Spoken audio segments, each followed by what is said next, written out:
Hello, good evening, and welcome to the Sunday night breakdown on a Sunday, Dave. On a Sunday, Indeed. at least part of it. Anybody watching on YouTube, yes, it will change later when we're recording the rest of it on Monday, but we're going to start now. Dave, first of all, Thursday night game back to back on Saturdays and Sundays. Were you pining for TV timeouts and the unbeatable theme tune? No, I wasn't. London obviously wanted to play the Thursday game because we were playing the Saturday game, and so it does kind of make it does make some sense if you're to avoid teams playing Friday, Saturday, if teams are willing to do it. And London seem to get a decent enough crowd on Thursday night. If you can't get a crowd in London, you're not going to get a crowd anywhere else. To Yeah. be In fair, some ways, in um, London, I think Thursday works better than anywhere else because yeah. it for some people it's a Friday and they bugger off for a Well, longer weekend. kind of my understanding is, yeah, I mean, I'm not from the smoke, Yeah, obviously, but a lot of people who go to the games in London are staying out after work, aren't they? That's yeah, always a yeah, cricket yeah, market for kind of the 2020s at six yeah, o'clock. yeah, They start after work because it's very difficult to go home from work and then get back into London. yeah, yeah, yeah, So in theory, if you're gonna be less keen on hanging around, I suppose, at the end of the week, maybe I don't know. But no, yeah, it was. It gave us something to watch anyway, didn't yeah, it? So yeah. can't whinge too much. Well, let's start with that game. London Lions 83, Surrey 89 is 87. We're almost there. Uh, Soko and Dallaire were out. Delicum was out for sorry, so Bakali was in the starting lineup. Rye with five in a row in an 8-0 run. It was 18-9 mid first quarter, and this one looked like it was going to pre-international window form. Yeah, brave would be the phrase I would use to start Bacali because he's hardly played. Um, Intriguing this week. There's two games this week where two guys have played the first 4 minutes and haven't played again Yeah, in the yeah, whole game, yeah. which happens Delpesh in, very Delpesh in. rarely. Yeah, yeah, Yeah, very rarely. Um, but yeah, it was a stretch. I think it's a tough situation when you haven't played. You're 6 foot mm, 11, and you're thrust in the middle against a team that's won every game in the league and has some quick players and some smart players, and basically, as again, Forrester's major one of my main sayings in life, I think, is size isn't everything. mm. Um, no, I think we'd all agree. Yeah, Those of us with any degree of modesty would agree. Um, and putting the big guy in the middle is fine, but he has to be able to defend the screen and roll. He hasn't got anybody backing him down anymore. He has to be able to defend the screen and roll, and it was tough for him. The Rye and I think maybe Briscoe got to the rim far too easily a couple of times. Um, and Lloyd decided that he had to play smaller. And apart from those 4.5 minutes where they scored 18 points, um, the rest of the game was really quite well contested. yeah, And missing the Delican is why it's missing London missing Dallaire is big for them because Dallaire's been giving them like 18 and 12 off the bench, and they haven't had much on their bench. mm, So not losing that is a problem. But sorry, losing the Delican is a problem as well. mm, But it's easier to, what I've always said, it's easier to switch down and play smaller than it is to mm, switch up and play bigger. mm, So they managed to get through with an excellent performance from Hunt and some minutes from Morgan Denby at the five as well mm. to kind of just He about did get all them right, through. actually, considering he was massively undersized. I thought, yeah, Yeah, well, again, if you're in the right place, yeah, yeah, and teams are running so much screen and roll nowadays that if you've got a guy who can switch and challenge, so as opposed to staying with their man, suddenly the 6 or 5 guy's got on the point guard, yeah, which isn't as bad, yeah, you yeah, know. yeah. Then you've got to work out how you're going to help underneath, but even so, it's manageable. It's the Even a intelligence and couple the of times quickness. he was caught in the post. I thought he did all right, to be fair. Yeah, well, So, he's never yeah, been short of a workout, I don't think. yeah, yeah, that's true. Yeah, I don't Um, know. I mean, he's got that what we call it in the trade a Forrester body. yeah, yeah, Yeah, those of us who spent hours putting time into our bodies. yeah, No, yeah. So he's still going and just like just like Defoe, he tails 39, Darius is 40. You lifted a lot of weights in your yeah, life, right? That strength doesn't go away. You don't have to yeah. keep, it's inbuilt, ingrained strength, which is there. So yeah. They So they did briefly got well. it to one, sorry, but most of the first half was a sort of six to maybe 12 point London lead. In the third quarter, though, by the way, there was a blatant goaltend Goaltend. in the third Yeah. quarter that was should have been an and one for James. The commentators called it. Nobody else seemed to Second really argue goaltend. it. Second quarter. The Yeah, second quarter. And it was. It yeah, was the second quarter. It was down the far end. It was the right hand yeah. side. Yeah, it was utterly bizarre. So much so that was a passing referee on the Eagles game on Friday night who wasn't actually reffing, who happened to be in the building who I mentioned it to. Mm, Yeah, absolutely weird. It took it, 3 feet off the glass. It hit the mm, glass 3 feet, and then I don't know, I think it was Tahir. Two fingers are up there for the two shots, mm. and none of the other refs are doing anything about it. No, And Lloyd seems to be too far away to be able to get his voice heard yeah, because yeah. it's to Lloyd saying what's Because going on. I think it was John on commentary. His initial thought was the whistle was for a goaltend rather than, and then he's Yeah, gone, oh, they've yeah, called a foul, but then it's two free throws, random. yeah, that Uh, kind of frustrates. yeah, yeah. Um, Surrey with eight in a row in the third quarter. James with six of them to 54-51. And then at the end of the quarter, Ray with the three, then a steal, Cholovinskas layup, and it's 65-65. Ray with the three at the start of the fourth are in front. Well, there's a couple of things about that, isn't there? One, um, London were playing basically without a bench because Flood has not been impactful at all in the game so far. Maybe one game, and then you've got Goodwin, who's who's 19-year-old. Mm, So you're asking a lot if you're asking him to take you over the edge, take you over the top.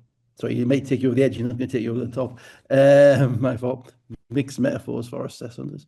Um, so yeah, you're asking a lot of that, and that's it. I mean, they're playing without, and there's a reason why you established now why Bozic was playing Jordan Taylor 33 minutes a game, mm, mm.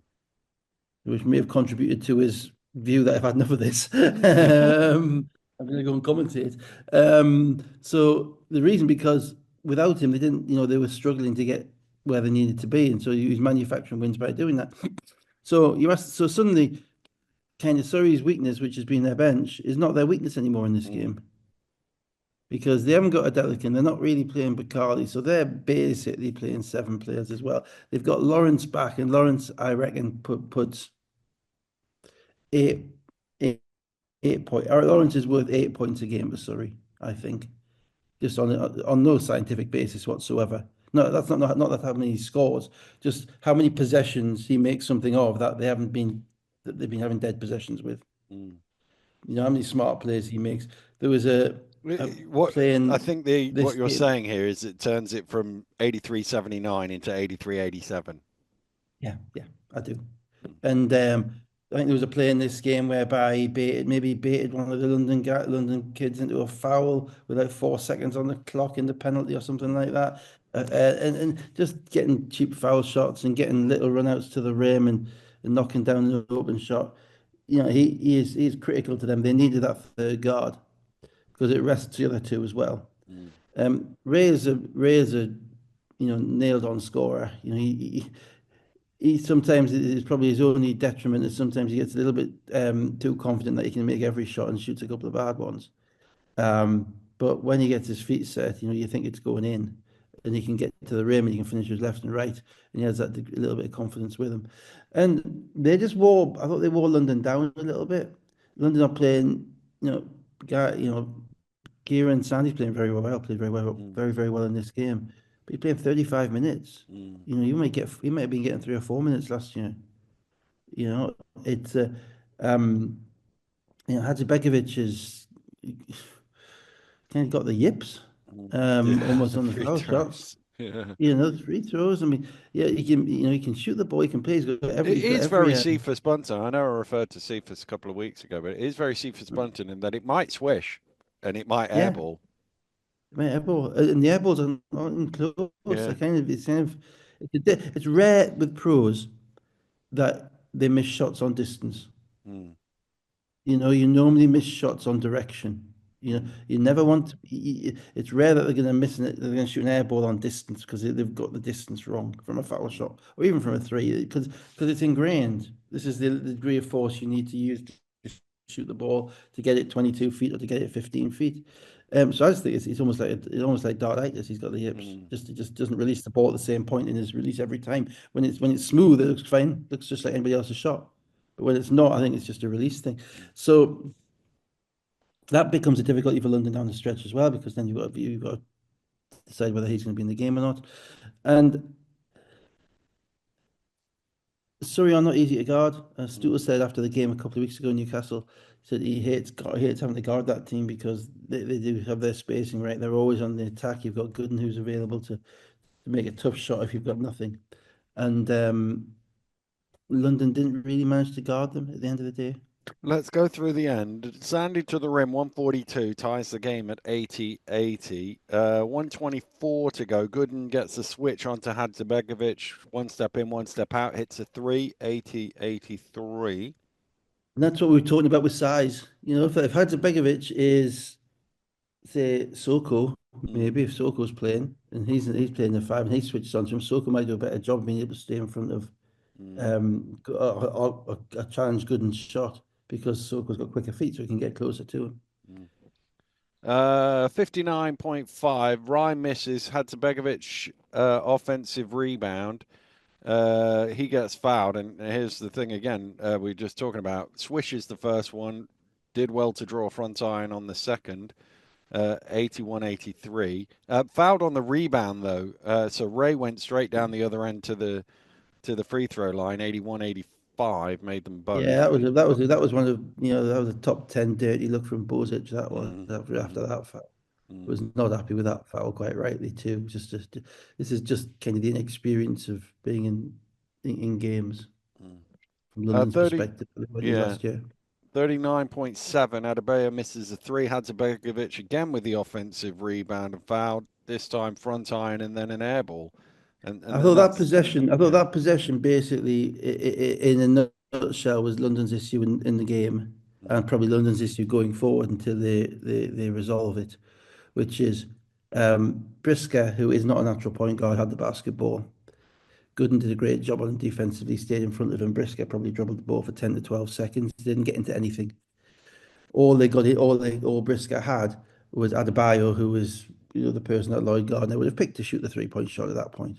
mm, And he's open, and it's the top of the a three above the break, so it's above the elbow, which means it's a harder shot to make. It's not down in the corner. And you saw afterwards, you saw Rye going up to Bozic, and basically my paraphrasing is, why am I touching the ball? I need to touch the ball. Well, but if Jordan Taylor was there, then Aaron Wright would have touched the ball. yeah. But Michael Brisker is more of a shooter than a point guard. And they weren't able to get into what they wanted to get into, which meant that Aaron Wright didn't touch the ball, which means that you've got effectively a non-shooter at this point in his SLB career, um, jacking up a three, which your big guy goes to get a rebound, but he can't shoot foul shots. Yeah. Yeah. So the whole thing is just not what strategically, it's flawed. Mm, And you lose games on the basis of those possessions, because that's a one possession game. At that point, you need a good possession, and they got an awful possession. mm. Surrey ran the clock. Ray went to the basket, 81-87. That was basically the ball game. Yeah. So Sandy, 20.6 rebounds. Brisker, 18. Wright, 15. Hadzibegovic, 14 points and 14 rebounds. Ray, 21 points. James, 17. Lawrence, 5 of 7 shooting, 14 points and 6 assists. There's your 8 points there, Mm, 14 points on 7 shots. mm, That's above average mm, production. And just the smartness. It's interesting listening to Bozic before the game. Actually, he's one of the few coaches I bother listening to, because I think it might be because he doesn't. He's not English isn't necessarily his first language, so he doesn't just produce cliches. Um, and he said a couple of things about his team, which I thought was interesting. He basically said, "Yeah, we are focusing defensively. We're a defensive team, and we have to play with more freedom offensively." And what that means in kind of basketball code is that what he's saying is, the way I've decided I can get this team to win is to buy in defensively, because that is our strength. mm, If I try and control them offensively and tell them what they have to do and where they have to go and dictate it all to them, I'm going to lose them defensively. mm, And they're not going to be they're not they're going to get in their own heads, and they're not going to be as diligent defensively. So he's letting them. So he's having to let them go offensively. Now that's fine when you've got Jordan Taylor, because Jordan Taylor is going to run your Yeah, offense yeah, for yeah. you and get the ball where you want. When you haven't really got, when you've got the only point guard is a minus 20 in 12 minutes, which is what Mm, Sean Flood was in this game. The organisation is difficult, so they need a point guard, no mm, question at all. I'm sure I can't believe they'll not get one, yeah. um, because it's it's kind of been coming a little bit. There's a danger that you extrapolate back to last year. So, oh, London will run away with it again. Mm, mm, This isn't London from last year, right? no. The wins that London have had, they had this streaky win at Manchester, Mm, whereby Brisker made every shot and Mitchell missed a shot on the buzzer to win. And Manchester have been pretty inconsistent. They had a win at Cheshire, which is a heck of an achievement, no question. But it was a bit of an outlier. There was Hadzibegovic made two threes in the fourth quarter. yeah. 6 of 8, Sandy and Hadzibegovic, they got up to 97 points. They didn't guard Brisker either. Mm, To be fair, Brisker made a number of threes in that game. And then the rest of the games they played have been at home. mm, Get one against a Caledonia team with a new coach. So I didn't think that 5-0 was necessarily a genuine reflection. And without their safety net, which has been Dallaire, and coming off the bench and giving them cheap points, I think that's why they struggled against Surrey. In relation to Surrey, I was trying to figure out whether it was a turning point or whether it was just a kind of an inflection because of the lineup that London had out. Because you look at the lineups, and there's no reason why Surrey shouldn't win that game, mm, right? Um, I kind of got the conclusion it was a bit of both. They still got to do a little bit more, but the fact that they won without a Delican, and Delican is good, and he is important to them.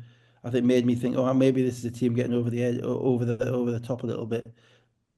I really put that. Uh, the difficulty I have with Surrey is that there's so much of it on Lawrence's health. mm, I think they're a very competitive, organised, and capable team. But without Lawrence filling in those 18, 20 minutes around the quarter breaks, etc., you worry that they're going to go into droughts. And if they go into droughts, they're not going to have enough to pull themselves pull 'em back out of back. it because a Yeah. lot of their games are going to be 80 to 80 or Mm, 89 to 89. mm. And let's go to Friday. Leicester Riders 99, Manchester Basketball 86. Your mate Moore was gone. I imagine Sutel gave him away from half court. Well, I hate to say this, but I mean, I hate to be right. Mm, I actually love it. mm. Um, but yeah, I mean, it wasn't. I don't think sometimes it's not a question of um, saying things that other people don't. Sometimes it's just a question of having the platform and the willingness to say it. Yeah, yeah, yeah, Because I can't believe other people weren't saying the same thing. yeah, yeah. Ultimately, you have to be it doesn't matter what talent you've got. You have to be able to live alongside fellow human beings Mm, in a relatively cohesive way. mm, And I'm not sure there's any evidence that Isaiah Moore could do that, yeah, unfortunately.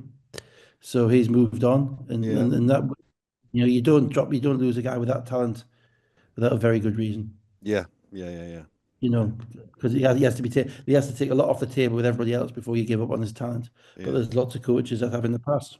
yeah, So yeah, so he just goes into the all-time the BBL fruitcakes category, I'm yeah, afraid. yeah. He's on the Tech minor Sadly. list.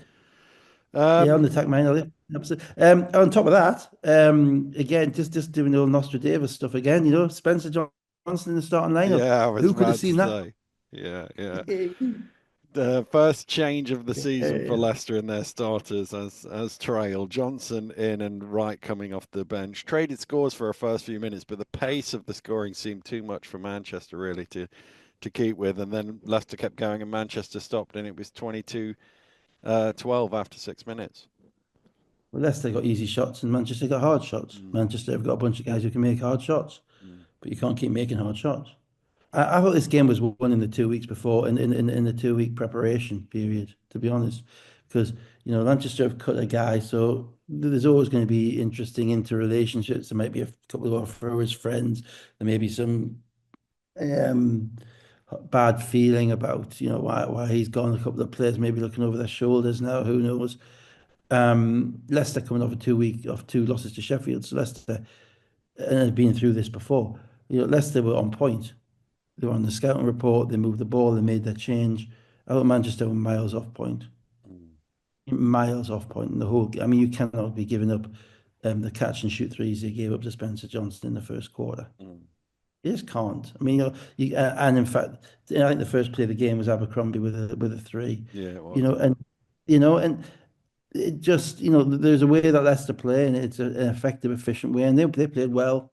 And I think Johnson will help them, and I think Wright will actually help them off the second unit. I think Wright is a slightly better fit for the second unit for them because he is a guy you can run through, you can run stuff for. A little Quinn Coopery, if I can put it that way. From last year, he's not going to shoot as many as Quinn Cooper did, Mm, but he's also got a little bit more of the dribble in that, and therefore he can be a focal point for you he can come in with a specific kind of understanding of his role, which is to score. Johnson's a little bit bigger, a little bit more. He's got probably one or more tools to his game, and so he kind of flows better with the other guys. I think that's just my view. So I think it's a smart move. I think he would have probably done it earlier if he'd been here at the beginning. Um, but I just thought Manchester were putrid. I thought their I'm sorry, I thought their defensive preparation in this game was not there. mm, They look so reminiscent of Newcastle last year to me. mm, And Newcastle last year, half the time I was thinking it was that Mark's scouting report must be rubbish mm. because he didn't follow it. Yeah, yeah, And now I'm looking at Callum thinking, is your scouting report must be rubbish. But yeah, then I'm going back and thinking, no, it's probably right. It's just the players, yeah, yeah, because tell me that Callum Jones doesn't know what Leicester want to do. yeah, yeah. It's where the players are willing to adopt and put into practice the thing, or whether they're just going to basically come down, jack up shots, get their numbers, and then kind of stand around and see if the other team can make shots which are Hope easier. they can win 103 to 99. Well, yeah, but the thing is, Leicester playing as this season goes on, it's going to be all about the defense because everybody's going to know each other offensively. There's only 9 teams. They're going to play each other multiple times, probably more so than in recent years. And how teams buy into playing defense and how they match up and how they have the mentality, particularly to deal with the 3-point line on the road. Can you defend the 3-point line on the road? It's going to matter to so many games. Mm, And at the moment, um, I'm not sure. You don't win scoring races on the road. We've talked about this before. mm, At the moment, I don't think Manchester have they've got all the tools. mm, Ashton Langford is athletic. Madut is 6'5". mm, Ali 6'7". Um, Mitchell 6'8". But their fouls they got were cheap fouls. mm, The offense was stagnant. It was one pass and a shot. Whoever had the basketball. Um, Nick Lewis didn't play much in this game. He was like the third guy off the bench after Cody John, and so I don't know what's going on there because he's been in and out. When he came on, he was handling the ball. I like Lewis being the starting two guard. I think in that team at this point in time because you'll see what you're going to get from him quite early. mm. I don't really like the Ashton Langford and Madut starting combination. Um, I think I'd put Lewis in there, bring Madut off the bench, or alternatively start all three of them. But and the other thing was, Del Pesce ended up with like 18, 20 points, and Del Pesce is the shining light. Mm, Uh, in the first quarter, Marcus Del Pesce hadn't touched the ball. He hadn't shot a shot. mm. And that 24-12, whatever it was, how many points Leicester had at half? What was the quarter score? Must have been I think it was 29 something or other, wasn't it? I can't 29 remember. something. Well, Marcus Del Pesce, who subsequently went on to score inside efficiently, never Yeah, touched the ball. yeah, They're all looking for their own. None of yeah, the, yeah. they're not, you're not looking to get the big man involved at all. And he kept playing. He played a lot of minutes in this game because Moore wasn't there.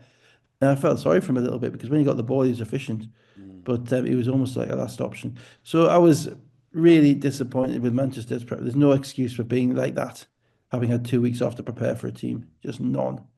Um, and whilst the game was 99-86 and Manchester shot a high percentage and all this stuff, it was never close. It was three quarters of garbage time, I thought, because Leicester just Leicester drove it. had 10 in a row in the second quarter.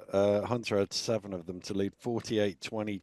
That was basically Yeah. it, as you say. They did get it to 10 in the third quarter, but then Shelton, six in a row to finish the third quarter, 75-59. And actually, those 40 minutes between Shelton and Thompson, they basically got what they wanted, didn't they? Well, the crazy, well, Shelton 14.7 rebounds in 12 minutes. That really shouldn't be happening. Mm, Um, but more than that, Manchester have consistently been the worst rebounding team at the mm, beginning of the season. They're not the biggest team, mm, but rebounding wise, they haven't found any degree of um, competitiveness. I think I would put that way. And there's going to be some decisions that they have to make. They're going to have to make a decision about maybe playing Carey more mm, because playing aggressively and athletically, and there's a different kind of mindset with him. When he's in the game, as I say, they're probably going to need a point guard to take over, and they're going to need a little bit more role definition. Ali is being lost in the shuffle at the moment. I think Ali's quite talented, but he's kind of not getting the minutes. And KO is really solid, but KO needs the ball to be delivered to him in a certain area. KO's a guy that you need a point guard to get in the ball in the corner, or get the ball in the post to manipulate the defense. They're not manipulating anything. And against Leicester, that's death because you have a guy like Thompson who's just sitting in the middle, just eating it up. mm. Just waiting for them, eating them up, and changing enough possessions, whereby Leicester can then get out and run. So is this kind of feared for Manchester with this? They need some structure, and more importantly, they need some buy-in. And I don't see the buy-in at the moment from the players. I see the players are on a little bit of kind of individualistic tendencies, and their offense really. I mean, it's different at home because at home you might make some shots and you're running, and it's different. Mm. It's when you go on the road against a good team who's well drilled. Then if you play like that, 48-22 in the second quarter with the talent that they've got, that's unacceptable. Yeah. Against anybody, that's unacceptable. And credit to Leicester, they did exactly what they were meant to do. They came out and they basically took care of business. Mm. Delpesh, 10 of 15 shooting, 20 points and 9 rebounds. KO, 20 points. Ashton Langford, 7 of 10 shooting, 16 points, uh, 8 rebounds, and 6 assists. Manchester shot 37 of 67 from the floor coming into the game. Teams that shot that percentage, 55.22 or better, were 553 wins, 57 losses, and 1 draw in top flight British basketball since 2008. A win percentage of 0.905, and yet they never look like winning And games. imagine a blowout percentage of virtually zero, Zero, yeah, yeah, and they were blown out of this game. yeah. Jackson 20. I don't know why I've given the scores the wrong way around, but I have. Jackson 20, Hunter 16 points, 9 assists, Thompson 14, 7 Leicester players in double figures. Yeah. We talked about their points off the bench in the Sheffield game last week. Much better this time around, or the week before. Yeah. Let's go to Newcastle. Newcastle Eagles 94, Cheshire Phoenix 88. Dave, you've long talked to us about the You're going to call me a hypocrite, aren't you? importance of getting people to crack, and your goal is to crack the opponents. I'm just wondering, Dave, if the Purdy family have cracked you. Well, I may have previously erroneously indicated that I thought that the practice of supplying confectionery and foodstuffs to podcasters and influencers was a despicable and childish attempt to bribe people into claiming or accepting the nonsense description of being the best fans in the league. Everybody's got the best fans in the league. Well, you've got a plate of lands from like, you know, Cow Dung, Kentucky, and 2 weeks later, yeah, we got the best fans in the league. It does my head in. Everyone's got good fans. That's why they're here. We don't jump it.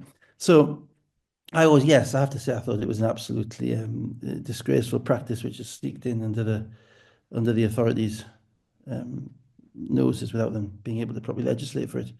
Of course, I was entirely wrong. And I'd like to absolutely renounce that previous stance in a kind of Johnsonian way, effectively, Mhm. and say that in fact, I think the provision of sweets to said quote marks influencers is indeed one of the things which binds our society together. And so, Oliver, this is for you. I don't really care about the parents, but Oliver, 8-year-old, came up all the way from Cheshire to watch the game, and more importantly, to give me sweets, Mm. And the which poem quite as well. It's the astoundingly, effort of the and the poem to poem, get the and the poem, but sweets quite into. astoundingly, they weren't allowed to bring them into the arena because of the security. They had to Ah, leave them at the front desk. Oh, that's shocking. Good stuff. And then they said they left them for me, and the person who used to work at the front desk says that they didn't know who I am. I'd say used to work at the front desk. So anyway, no, yeah, thank you very much, guys. More impressively is, as I say, having a young lad up there is wonderful. Yeah. Because I'm a bit of a softie in relation to making memories because I started Mm, watching basketball games when I was 10 when my dad took us to Gates at Leisure Centre, mm, and you would have been the same. mm. And Ten? I think 10 weeks, 10 or probably. maybe younger. I think that's kind of when our team in Gates had started. Remember with 10? Yeah, yeah, yeah. Because they were in Is this the John Sunderland up until about, Samuelson team? no, before that. This is Okay. the Randy Holcomb and Rodley Camp. I don't remember those. Is it 1980, that was maybe in a Div Division 2, One was it? team. Oh, yeah. The Div 2 team, and then they played 1 year in Div 1 with Tony Hanson and Sam Ellis, Yeah. Yeah. where they lost every game or won 2 games. And I actually, and that is I actually have a real memory of that because the last game of the season was at Bolton, Yeah. and we had to win it. I think we were like 2 and 34, and they were like 3 and 33, and so we had to win to that game to stay up. And we went on the bus. It was the Yeah. first away game I ever went to, and we went on the bus, and obviously we got beat. Give Yeah. about 120 from memory. But I still have a memory of that game. Again, Yeah. I don't really remember the game. I remember the bus. I think Jimmy McCauley was playing for Bolton. That's about the only memory Is I've got of Terry the game. Crosby not playing in that Bolton team He as well? probably was, but I didn't. I Yeah. knew McCauley because McCauley Yeah. played at Sunderland. I was only probably 11 years old, Yeah. so I wouldn't have had any understanding of who that was. So taking kids at that age and making it into a day and making it into something that is a bit special. And to be fair, going to that arena if you're an 8-year-old, that arena is a good Yeah. arena. Yeah. Yeah. Because it's there's a lot. It's a big thing for an 8-year-old, right? Mm, If you go to an NBA arena, they're all giant, but that's just mm, too big. But mm. something like that, you would make it bigger in your own mind. And I think that's fantastic, taking kids, having the commitment to do that. Obviously, I wouldn't even talk about it if I hadn't got the sweets. So the We answer got is, you want cookies. more Thank you, Jackie, for the cookies, by the way. Me and Aunt got cookies? cookies. They God, were they're so really nice passe. cookies. I mean, Really I had nice a cookies. Star Bar. You know how long since I had a Star Bar? God, oh wow. Anyway, Should we so talk yeah, about the so game? Sure. thumbs up, Oliver. Great job. Thank you. And mum. Yeah. Defoe is back. Christian James in for his SLB debut. Eagles with a 13-0 run in the first quarter. It's 23-12. Couple of things about the game. Firstly, the teams have played each other twice before, and I think they've developed a kind of a healthy semi-respect from watching the game. Um, the In the previous 2 games, Cheshire had a rest advantage. In this game, Newcastle had a rust advantage Mm, because Cheshire hadn't played for 2 weeks, and Newcastle had been in Poland on Tuesday night, working off the rust and getting the new guy in. And I think that was a really quite a significant factor in the first half. And the thing about not being kind of at game speed when you've been off for 2 weeks is that you don't have to be far behind game speed against a team who is at game speed. And I thought Cheshire in the first half were half a step off. And all it takes is half a step in every which way. Against that, Newcastle's scouting, I thought, for Cheshire and the way that they defended them was just about perfect first half. I don't think they could have. I don't think anybody can really defend Cheshire much better than Newcastle did in the first half. And in particular, what I mean by that is um, Cheshire are the buzzword at the moment is heliocentric. They're basically focused around one guy, mm, and that at the moment is Cam Holden. Cam Holden is the leader of that team, and he is the guy who's got the ball in his hands a lot. But the skill of Cam Holden is that he beats you with his scoring, with his rebounding, and his passing. mm, And what you can't do is let him beat you with all three. mm, And what Newcastle did in this game was that they made him into a scorer. They ended up with 27 points and 2 assists. There was just more points than you would like, and I'll get to that later. But 2 assists for Cam Holden, that's a victory because it means that the other guys aren't getting the threes again. And and the way that they defended Austin, please take note, Petr Bozic, and other guys, um, and the fact that they were a little bit off the, as I say, Cheshire were a little bit off the speed, off the pace, meant that Newcastle got confidence from their defense. And James is a really interesting player to watch up front because he's a big guy. He is I mean, he's big, a yeah. linebacker. He's a Mm, big guy, but he's a big guy who has a bit of a his communication. He looks like a pro, confident swagger. You know, you'd probably say he looks a bit bigger than he should, but actually, mm, the way he talks, the way he communicates, the way he shoots the ball, he looks very, very um, drilled and rhythmical in the way he plays. And he passes, and he probably, and I'm going to go on a limb here. I don't think I've ever seen, or a long time since I've seen anybody in BBL terms, chest pass the ball with more ferocity. You mm, have to actually be in the gym to see the way that the ball fizzes out of his hands in comparison to everybody else. mm, You know, it's literally there's a couple in there was one in the second half where he flung one from the corner. There was a couple more where he flung it full court. So he's really going to help them. And I just think that Newcastle were a team in rhythm in the first half, and Cheshire kind of stuck in until the last 5 minutes, and then they kind of imploded the last 5 minutes of the first half. mm. Kristen on three fouls. The league got up past 20 just before half time. Early in the. Oh, you Go missed on. the 5-5 sub, 5-on-5 subs. Yeah, yeah, yeah, yeah. Yeah. Yeah, so basically, with about 4 minutes to go, Ben had a kind of an unusual line at one because he was reaching for something, and it ended up with Skylar shooting every shot for about 3 minutes and missing most of them. And then he had 2.5 minutes to go. He then basically went 5 for 5. Mm, And at that point, you're reaching, yeah. you're desperately reaching for something. And I thought those 5 minutes were probably what lost Cheshire the game. They weren't able to maintain their composure in the first half until Ben got them in the locker room and then kind of gave them a chivvy up, Yeah. you know. So Yeah. those 5 minutes really hurt. Newcastle scored 22 points in like 3.5 minutes, 4 minutes. Austin with his fourth foul early in the third quarter. Knicks, though, a 13-0 run to cut it to 10, 64 uh, 54. Yeah, Austin United got 4 fouls early in the third quarter, and I think they rather helped Cheshire because it meant that they had guys that they had to play. Mm, So basically, this is my group. He wasn't going to be able to play those two. Ulf hardly played in the game, so you're looking at 5 or 6 players that he's running with, and I like Cheshire a lot. I like they are so unapologetic in the way that they play. They are just so committed to the way that they play, and they pressure the ball handler more than any other team in the league. If you look at it, you've got um, Austin doing it, then Scott Grayson comes in and he does it, and he's long arms, and they're not giving up anything easy. Um, and there's a certain kind of, apart from Holden, who's a bit brash, but in the game, but I think respectfully brash.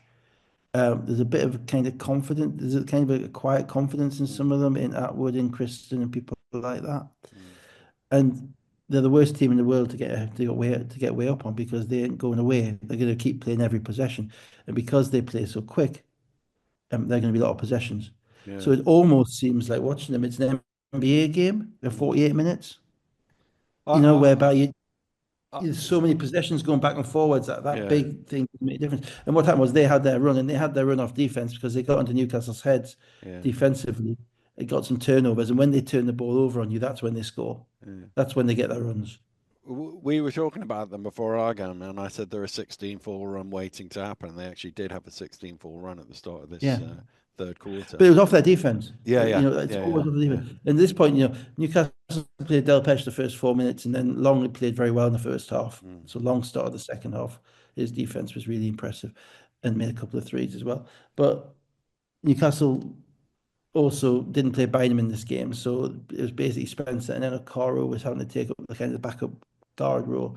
Now, it's fine for Okaro to do that in Europe where he's walking the ball across mm. half court, but in against Cheshire, he's got Scott Against Grayson in his Cheshire, yeah, face, yeah, 80 yeah, feet, and that's wearing him down. And yeah. he's, and Newcastle are playing a lot of games. So I thought he wore down a little bit in this game. And basically in the fourth quarter was Mark desperately trying to find minutes of fresh legs to try and keep their noses in front.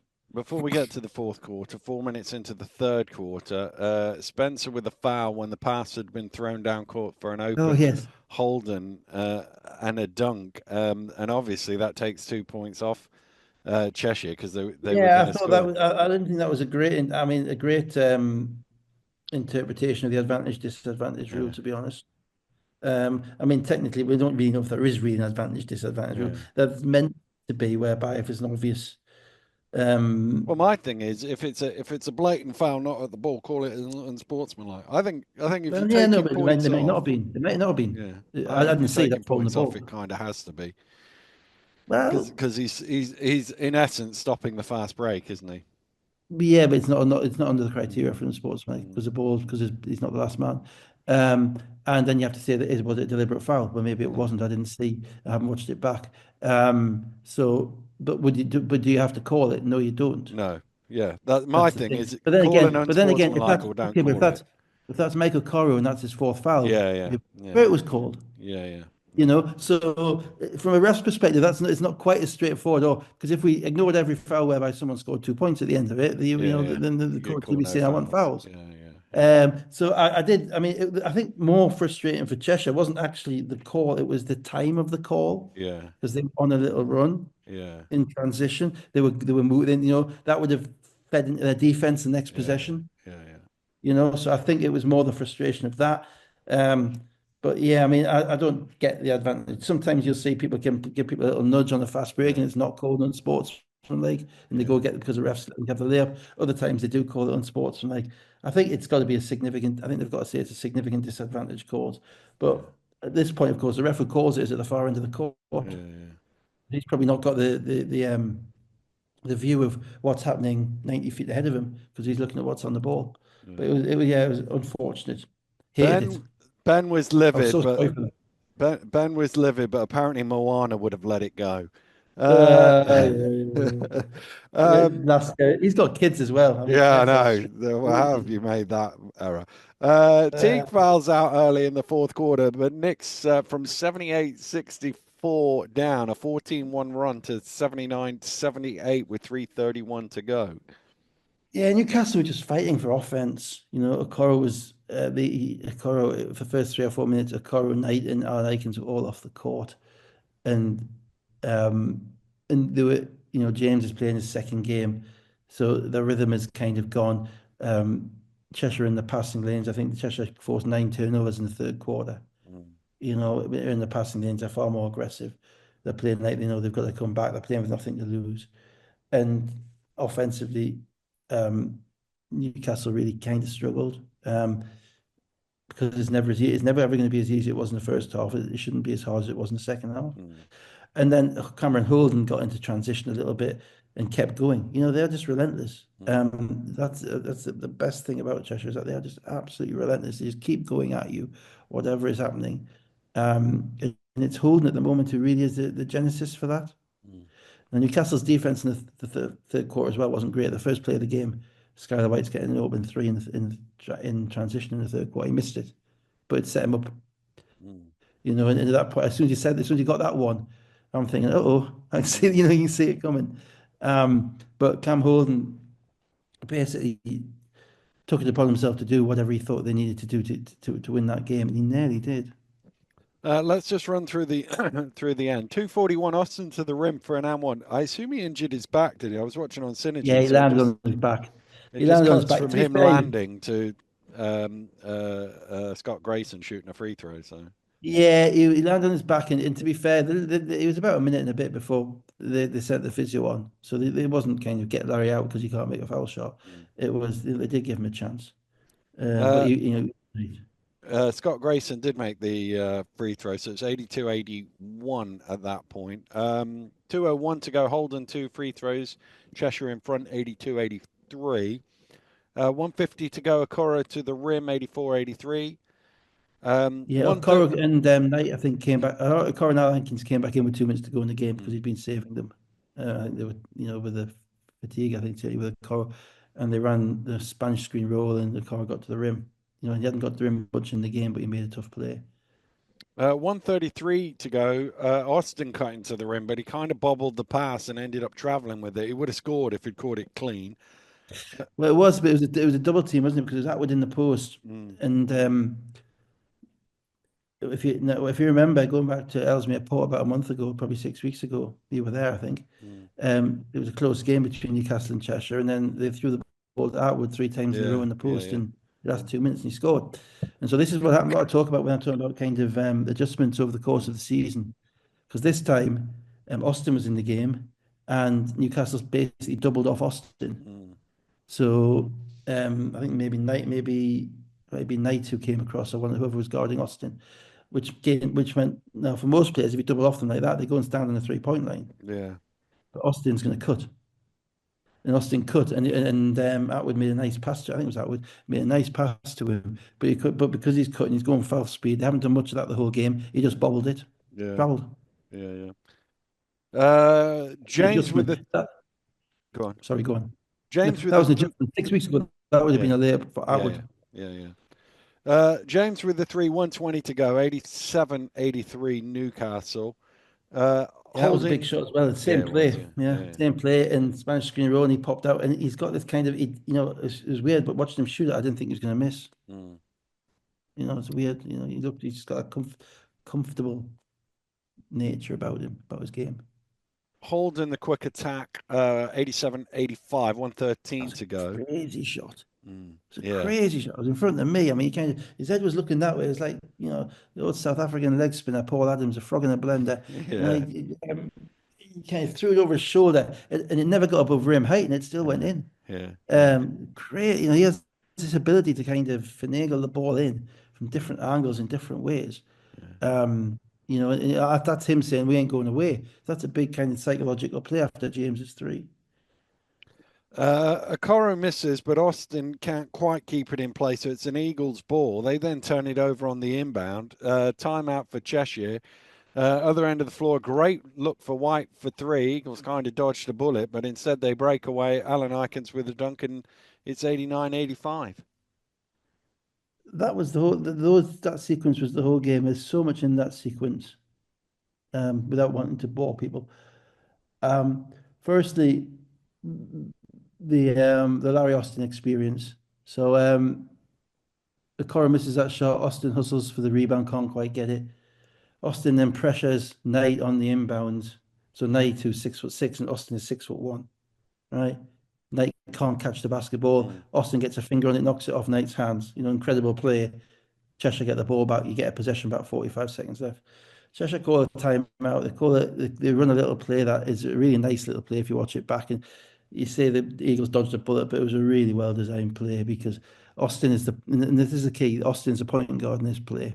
Holden is off the ball in the corner, and Holden slips up from the corner to the wing to set a screen on White's man, and White kind of backpedals outside of the 3 point line just as the ball arrives, and the screen comes just as Austin's delivering the ball. It's all about the timing. It Yeah, also looks like White is the one setting the screen, and it does. it's a bit of It's subterfuge. like, yeah, it's a deception. It's a really good deception, and it buys White probably. Alan Aikens isn't far off him, Mm. but it buys him, a tenth of a second. Mm. So it's a really nicely designed play to get a three for White, and but this is the twist. Now he probably let it go. Probably let it go a little bit quicker than he wanted to. He didn't. I think he's probably a little bit urgent to shoot it, and he misses it short rim. But this is what I talk about the Larry Austin experience. And I saw it last year, right? Um, Alan Aikens is the one who's guarding White. Okay. Austin's a point guard. Everybody else is around the rim. Holden's not the point guard. So Holden's set the screen so he can roll to the basket, maybe try and get a rebound, whatever. That's part of the play. It's better for Holden to set the screen because he's bigger than Austin. Mm. So Holden's not the delivery. So Austin's a point guard. But when that ball comes off the rim, what do we know about Austin? Austin is all about rebound. Rebounder. He's not offense. His instinct is to attack. His instinct is always positive. His instinct is always to make a play, to find a way. And because it's a semi-long rebound, he gets dragged in his mind about 6 steps forward. If you watch it back, he steps forward about 6 steps. Now it's his responsibility as a point guard to be the man back. He has to be the last. He has to be back there at this point, because what happens is Alan Aikens, who is also a sharp player, he sees this and he sees that long rebound. It comes out into James's hands. Austin's taking those 6 steps forward or 4 steps forward. Alan Aikens is off. Now, Skylar White's the guy who shot the ball. It's not Skylar White's job to be the first man back. If Austin had different instincts, and I'm not saying the instincts are wrong all the time. They're not. Mm, They're just the times when they help you and the times when you hurt you. If Austin has different instincts, he is back in transition.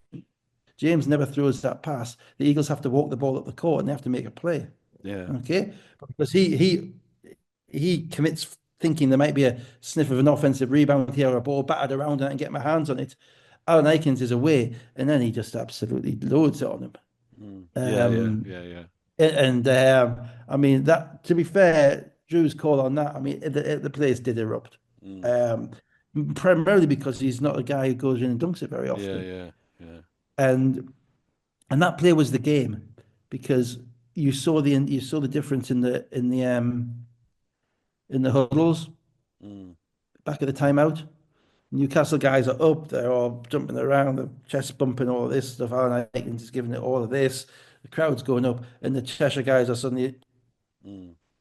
a little bit down again. They've had the proverbial stuffing knocked out of them, and what happens then is that Atwood misses a layup he would normally make. Yeah, yeah, yeah. That's psychological. That's a psychological impact of Alan Aikens saying, no, we aren't losing. Mm. I'm not going to lay this in and get blocked. I'm not going to take this in soft and maybe get blocked at the rim. I'm going to dunk it. And I thought that was the game.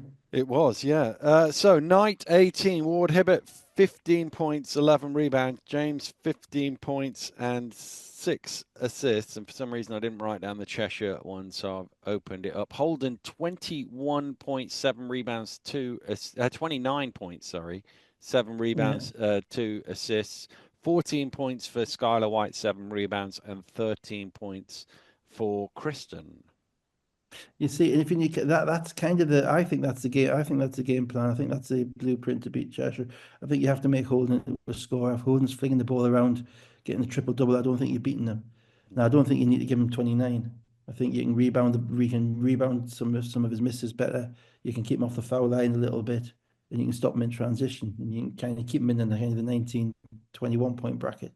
Mm, But 20, but that was because of his force of personality and his force of will nearly carried them through. Um, Newcastle had 7 guys in double figures, which just like Leicester, that's kind of indicative of the group that they've got going now as well. Good Let's game go though. to Saturday. Caledonia Gladiators 79, London Lions 67. Soko was suspended, Dave. Uh, He was. I mean, Howie. I mean, I'm sorry. Even even the press release was pathetic. I'm sorry. There's no. Yeah, okay. We've given him 18 points on appeal. What did he get first up? mm, Did the appeal, was the appeal successful? Was the appeal unsuccessful? Why is it taking 6 weeks? We all saw what happened. We have technology now. We can do a podcast for an hour and a half every week. mm, They can't do a meeting on Teams. mm, Right, so he gets maybe a week. He gets decided within 2 days, like in the football, and then you get a week to appeal. The appeal's heard within a week, and then bang, you're disqualified for the next 2 days for the next game. The reality is, it is open to abuse.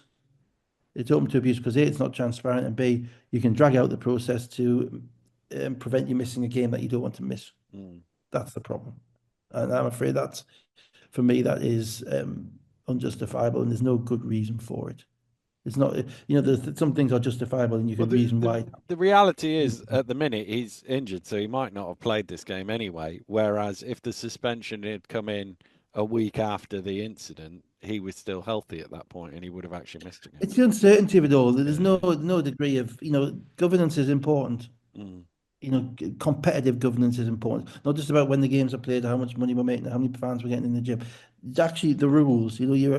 Primarily you're a professional sports league, yeah. So the professional sports league, um, you need to make sure that you're squeaky clean, and you're not going to create opportunities for others to complain. And mm. I'm complaining. Yeah, yeah. I'm complaining, not quite as much as you're going to complain about the next game, but Well, I am yeah, yeah, complaining. yeah, yeah. Well, it Uh, goes you back to know, it goes back to Derby. Do you remember Derby when they in '99 when they had the whole Yorick and Rico yeah, they got incident? banned for the trophy final, didn't they? But they appealed the semi-final so that they could play the second leg of the semi. They were banned after the first leg, before the second leg, they appealed, played the second leg, got them to the final, and then were banned for the rest of the season. Just for those who don't know, this is something that which those of us who do know fondly refer to as the Donald era. Yeah, yeah, yeah. And there was a gentleman who hung around the Midlands basketball for a while, Mm. called Bob Philippus. Donald Jr., who Yeah. was the son of a coach in America, Bob who Dunwald became Senior. who started coaching at Leicester, I think, didn't he? Yes, he did. Yeah, yeah, yeah. He started coaching at Leicester and then he moved to Derby. And to call Bob brash Mm. would be, I Well, suppose, like the a bit like the calling me opinionated. yeah, You know, the bit of just context that people probably need was Bob was born in South Bend, Indiana, funnily enough, because his dad was at yeah, Notre Dame at the time. But Bob Senior was an assistant coach to Bobby Knight. yes, And Bobby Knight that was at a point that Bob Jr. was of an impressionable young age, and he yeah. saw Bobby Knight, and in some ways he modelled himself Used on to the Bobby chair Knight. throwing and all that Yeah, type of stuff. yeah, yeah, Yeah, yeah, yeah. and he had kind of he was only small, he was a smallish guy, Mm. kind of a little bit of a pudgy face. Hadn't really coached much in America, but he was a coach. He Leicester was his was first head coaching job. He was only in yeah, his first mid job. So, twenties, I think, or so something. and he comes into a league which at that point was, quite testosterone filled. It had, you had Finch and you had Nurse and you had Cadle and you had Yeah, all these guys who'd been around for a while. It was quite a high. And so Bob creates a persona which is basically anti-authority, yeah, yeah, anti-establishment. yeah, yeah, Yeah, and basically we're going to do whatever we can do whatever we want, which I think famously ended up with Yorick Williams, who was at that became an elder statesman, but at that point was possibly more of a loose cannon. yeah. And Yorick Williams and Rico Alderson. Rico Alderson, who was also a They used to wear the old NFL he was war NFL paint and stuff. thingy, the Yeah, yeah, braids, and yeah, probably from the other side of the tracksuit, yeah, and he turned them into basically an in-your-face trash talking, yeah, um, chuck up shots, rebound, dunk, trash talk some more. I think the idea may have been when he rode into the game on a motorbike. yeah, yeah, yeah, yeah, He rode into the pre-game introductions on a motorbike, and I wasn't there, but there was a reference to at one point a couple of the guys coming out with balaclavas on their head and yeah, pretending yeah, to shoot people. yeah, yeah, Just I mean, you're talking. This is Derby, right? This isn't yeah, the hood. yeah, Um, and anyway, this as ever with professional basketball players, you give them a bit of rope, it went too far, and yeah, obviously there was a massive brawl, wasn't there? yeah, yeah. And the funniest thing about in that massive brawl resulted in, I think, what was Rico suspended for the whole season? May have Uh, been one of them was the whole season, and the other one was like 9 games or something, nine which was games, which was basically the including the whole final. season. And the Yeah, funniest thing of all of this is that these guys coexisted on the same team as Nate Rankin. yeah, yeah, yeah, yeah, It was the straightest shooting. yeah. Just To be fair to Nate, he kept them in that final for about 20 oh minutes. yeah, but how Nate managed to Nate, the next future GB coach, Mm. high international player, technically proficient, Well, the solid in interesting everything thing he did. was How he that managed to coexist with them is just beyond me. Nate's entire career was essentially because of Bob, because Bob signed him in Leicester in November, and I think they'd got some money off a sponsor, so he was on very very little money. But he'd gone to Mm. Kent State, and Yeah, Bob Senior had been at Western Michigan, so they were in the same conference. And yeah. had that never happened, where would Nate Nate have been? wouldn't He probably would never have had a pro career. But wouldn't be you in know, the NBA now. Certainly no, not. yeah, So yeah, so sorry. So that was a bit of a digression, but yeah, Bob Donald is a chapter of British basketball that we really shouldn't push to one side. I mean, yeah, yeah. you think of If him as like Isaiah Moore leading the team, yeah, but with a yeah, basketball IQ yeah, yeah, yeah, and yeah.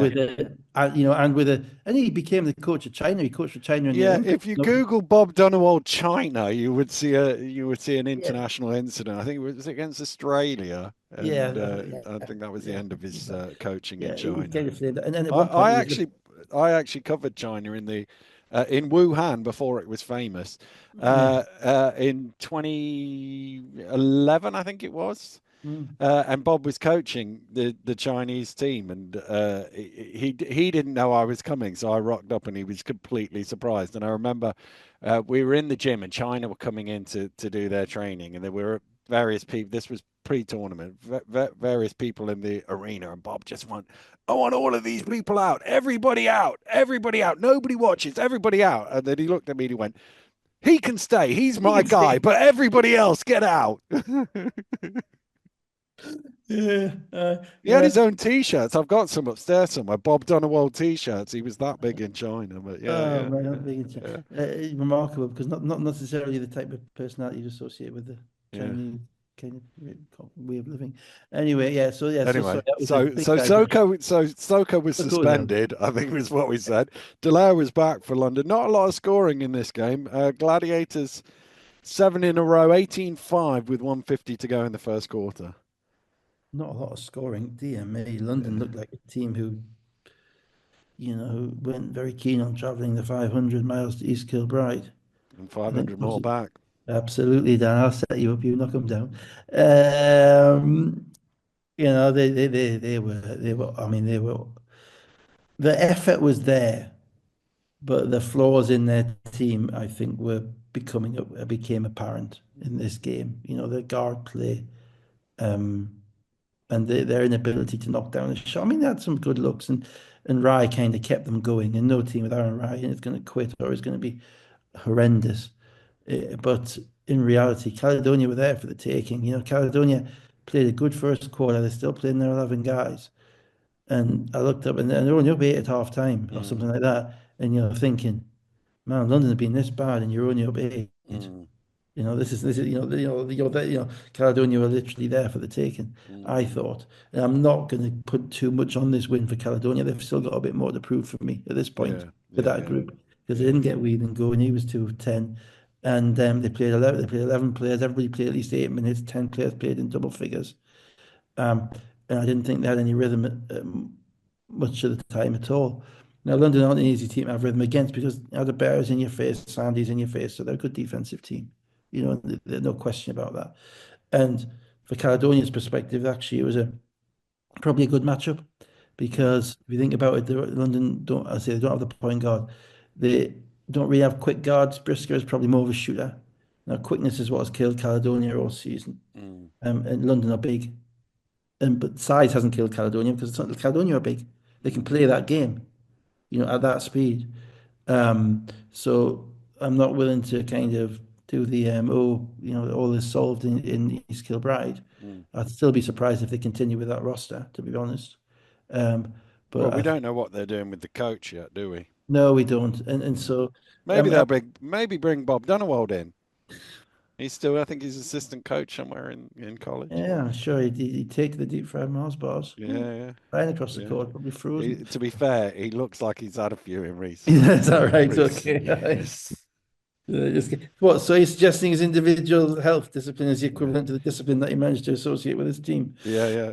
Um, He also was LeBron James's he personal was, coach when he yeah. was He was his in mentor, wasn't he? Cleveland. He was Yeah, yeah, LeBron James' personal guy. Obviously, I don't yeah, know what that was an interesting call. yeah, Obviously, yeah. there's a young guy here who can really kind of get with the Changed the world. Yeah, yeah, yeah, he can get with LeBron and he can teach LeBron the way forward. yeah, yeah. Interesting. But yeah, so the game I thought was a bit of a non-event. There That's was an 11-2 run at the end of the third quarter for Caledonia, which finally pushed them 18 points clear, and they London never quite had enough offense to overturn that Well, 18 London points. shot 6 of 32 Yeah, from three. Now, you're not going to win many games shooting 6 of 32 from three. Dallaire made two of them, and he's not made any all season.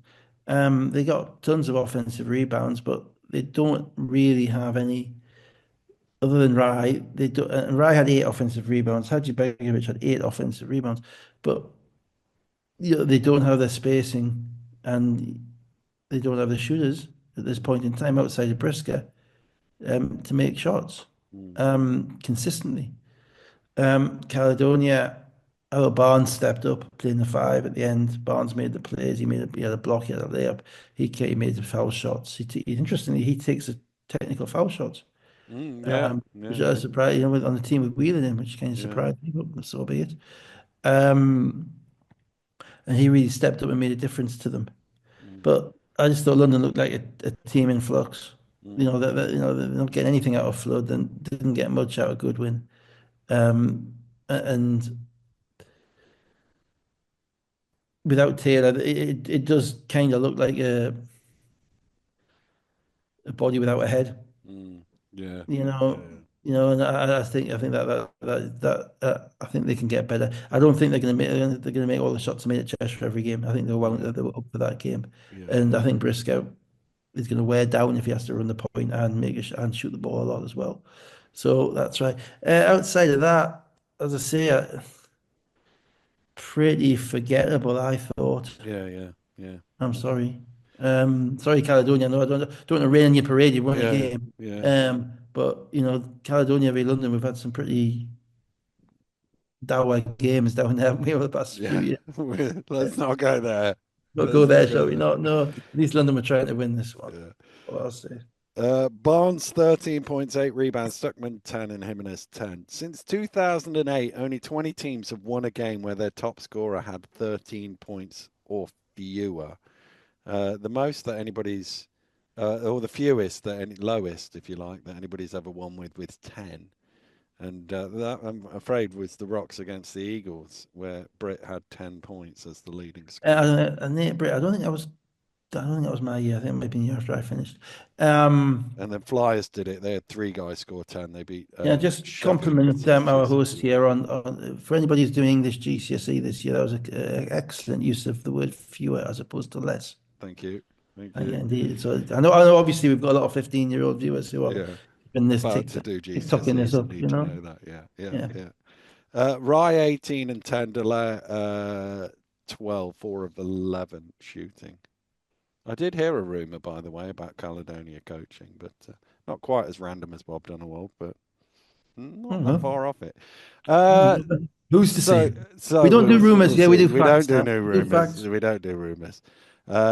So let's go to the other game. Surrey 89 is 84. Bristol Flyers 88. Keedy was back, and boy, was Keedy back. But You're seeing pink red people, again. pink is a shade of red. I'm not having it. I'm happy that you got the new kit, but wear the one that doesn't discriminate against people and not the pink one against the team in green. Come on, what have we learned so far? I'm I not. think I'm well, not. no, I'm no, not but going to reprise it's a the whole fine. thing, but It's a fine. Yeah, it's a SLB fine, SMB mm, fine. Sorry. In fact, I almost thought about boycotting the game mm, as boycotting talking about the game as a in direct sympathy, kind of, mm. secondary striking, that type of thing, solidarity. Well, I basically did boycott the game because I Yeah, spent most of this game looking up random stats, such good for as you. what was the earliest date that everybody had a win and a loss, just in case Manchester win Yeah, today. We're giving away that they haven't played yet, yeah, and whatever else that one was about teams with scoring 10 points and blah blah blah. So. yeah, I was listening and I had it on, but I wasn't. It was easier to yeah. look at the Well, stats. It was easier to look at black and white numbers than it was pink and green.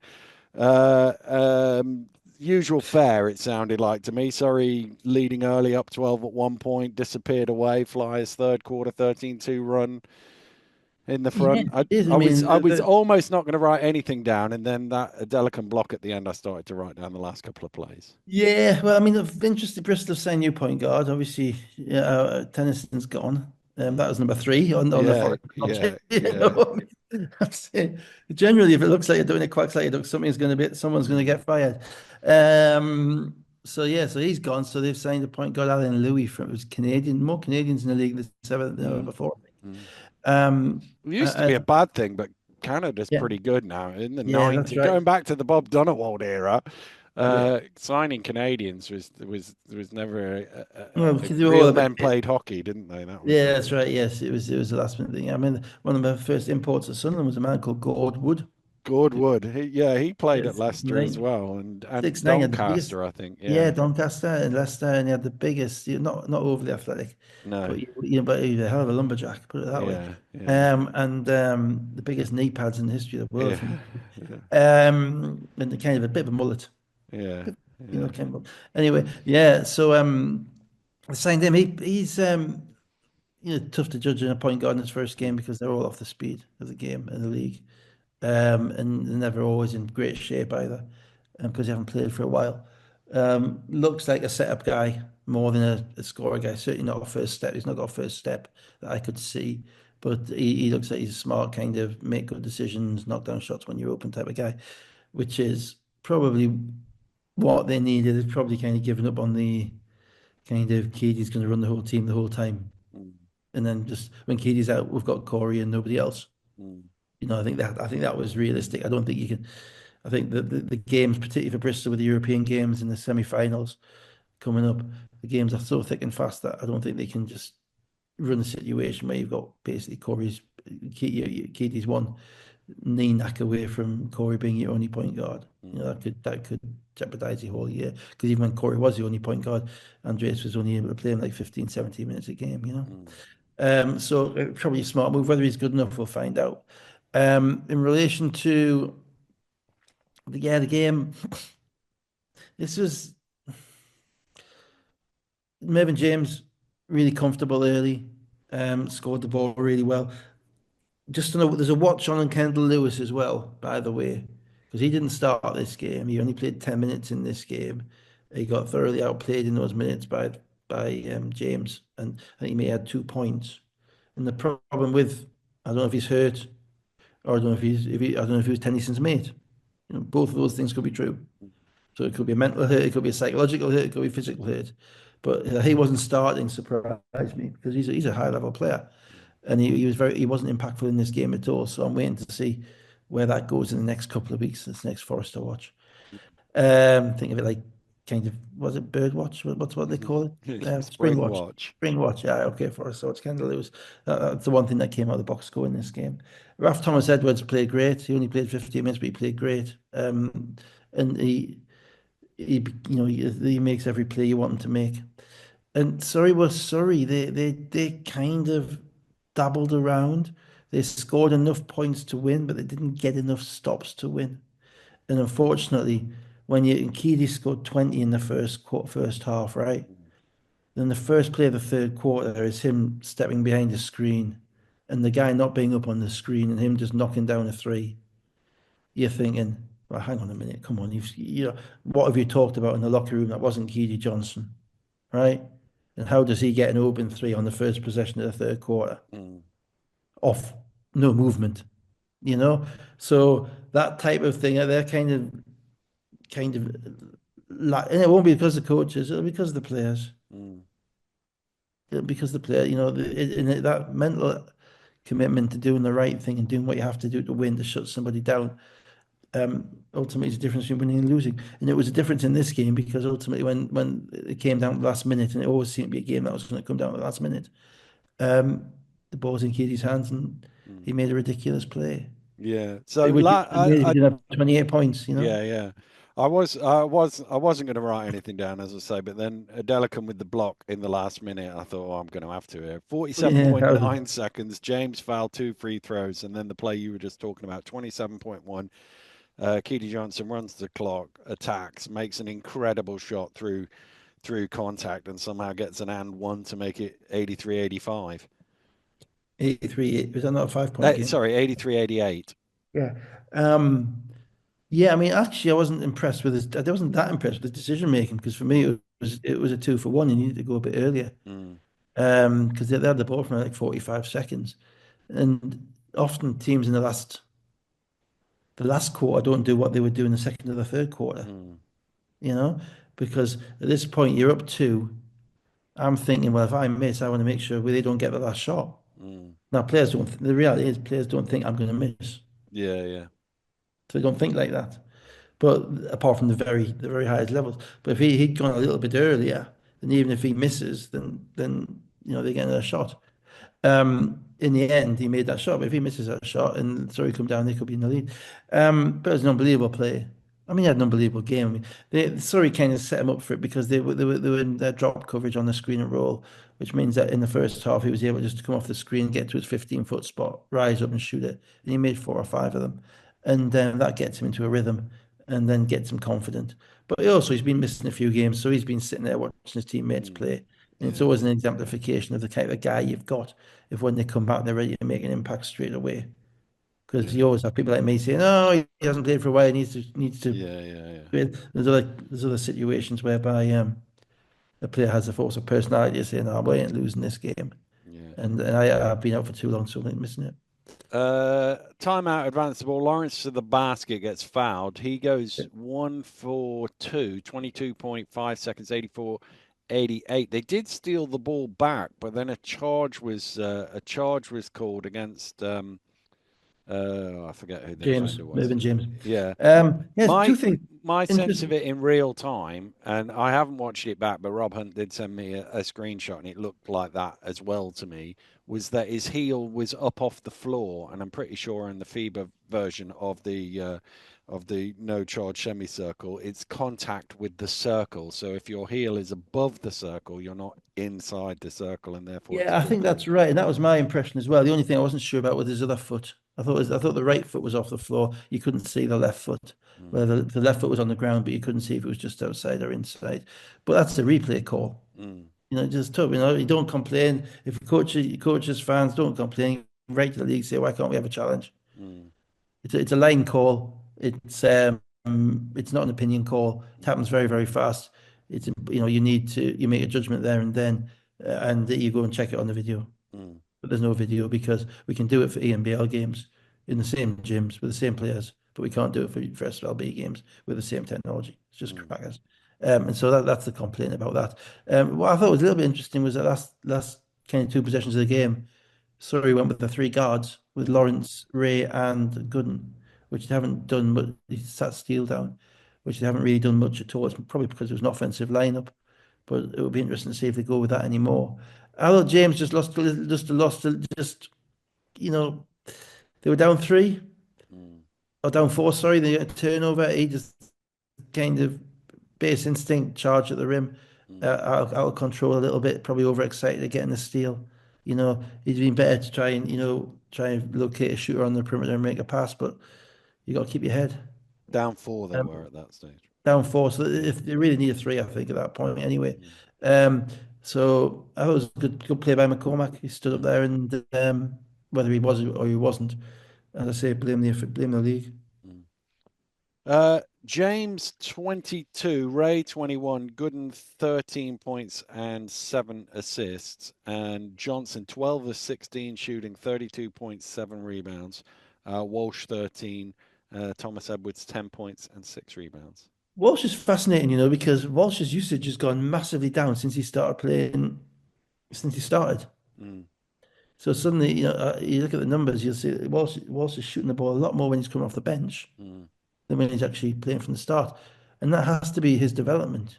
He can't just be the guy who comes off the bench and chucks up every shot because you're only going to have a certain degree of um, success. Or you're only going to have a certain degree of career progression that way. He has to demonstrate that he's a starting guard who can play two ways. So it's kind of quite encouraging that his game's modified a little bit because you know the best guards are mm, the ones who pick the moments, mm. pick their points. So it's interesting to see if he keeps starting. He's obviously earned Andreas's confidence. Right, Dave, this is the moment we have to fess up to the audience and say Yeah, everything you've listened to this point was recorded on Sunday morning and it's now Monday evening. And we would have got away with it if it wasn't for those meddling gladiators.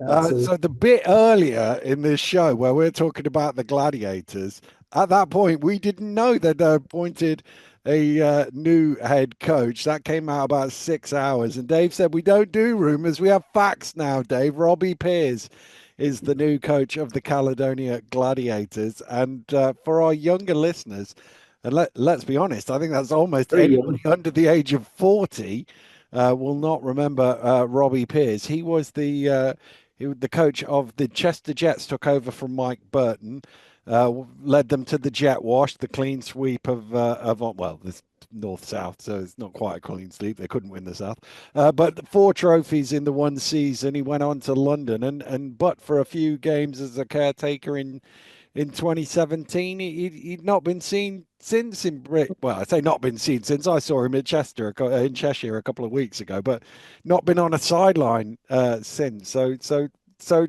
left left field of left field. I think this one, Dave. Yeah. Firstly, yeah, he was a very successful coach at Chester. Um, Playing in a very certain specific way with a Yeah. very specific MO. Mm, Basically 20 years ago, 20 plus years ago. mm, Um, and he may succeed in Caledonia. I'm not going to turn around and say he won't. Um, so it's not really about Robbie Peers. It's more about what is the kind of the guiding light, the shining light through the Caledonia Gladiators organization at the minute. mm, Because what's happened over the past 2 years is devoid of any degree of consistency at all. mm, I mean, if you think about it, you start off with new owner, Scottish coach. We've all seen the documentary, they're wearing the swords and all of this stuff, mm. Bannockburn all over again, all of that stuff. And we're going to promote, Scottish players, and I think Steve Timoney, Basketball nation. Basketball Nation, all of that stuff. And then in February, you then effectively undercut the Spanish coach, the Scottish coach with the Spanish director of basketball, who in the summer brings in a Spanish assistant coach, who subsequently takes over when the Scottish coach is then removed for, one would assume, implementing much of the Spanish director of basketball's ideas.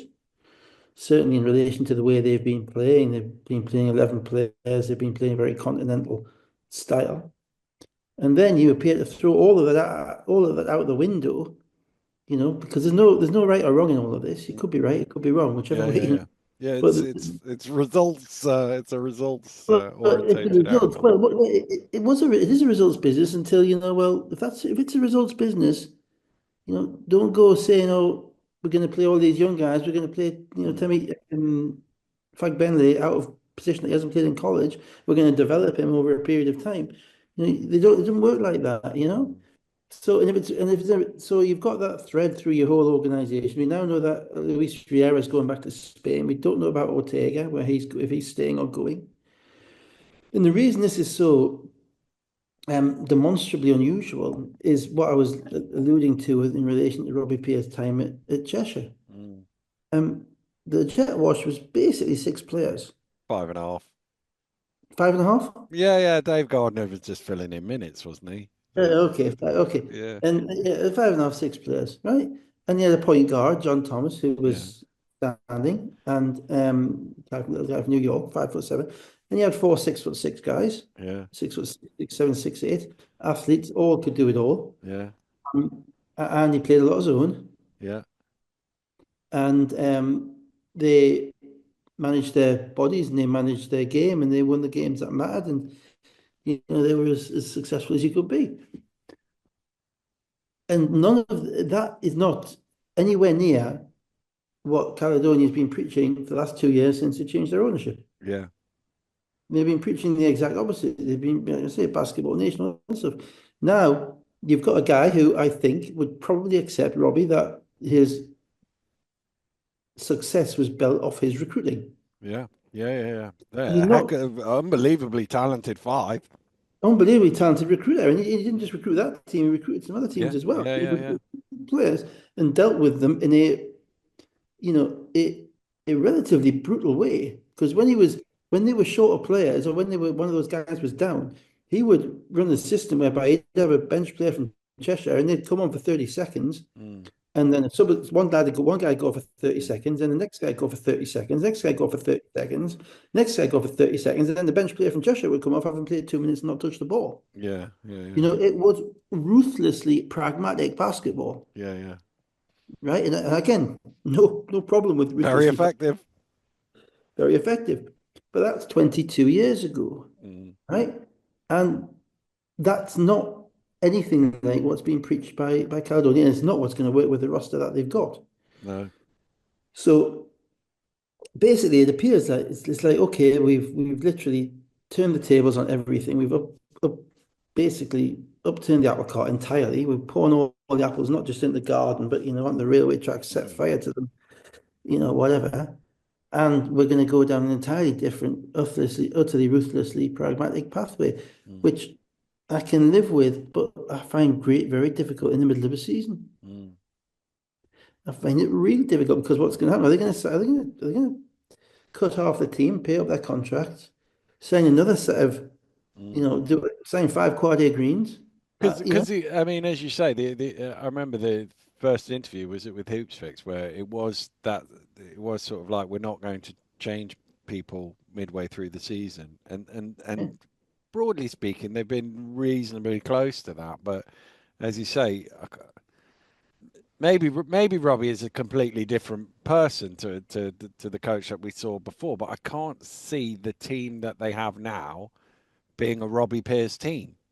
Well, the reality is that whether he is or whether he isn't, there's no evidence for us to judge. Yeah, yeah, yeah, yeah, Coach for 20 years. yeah, yeah, Not yeah. other than a fairly indifferent period at Cheshire for a couple of months in 2017. Well, I don't. So I think it was. I think it was a couple of weeks, wasn't it? About 4 games or something.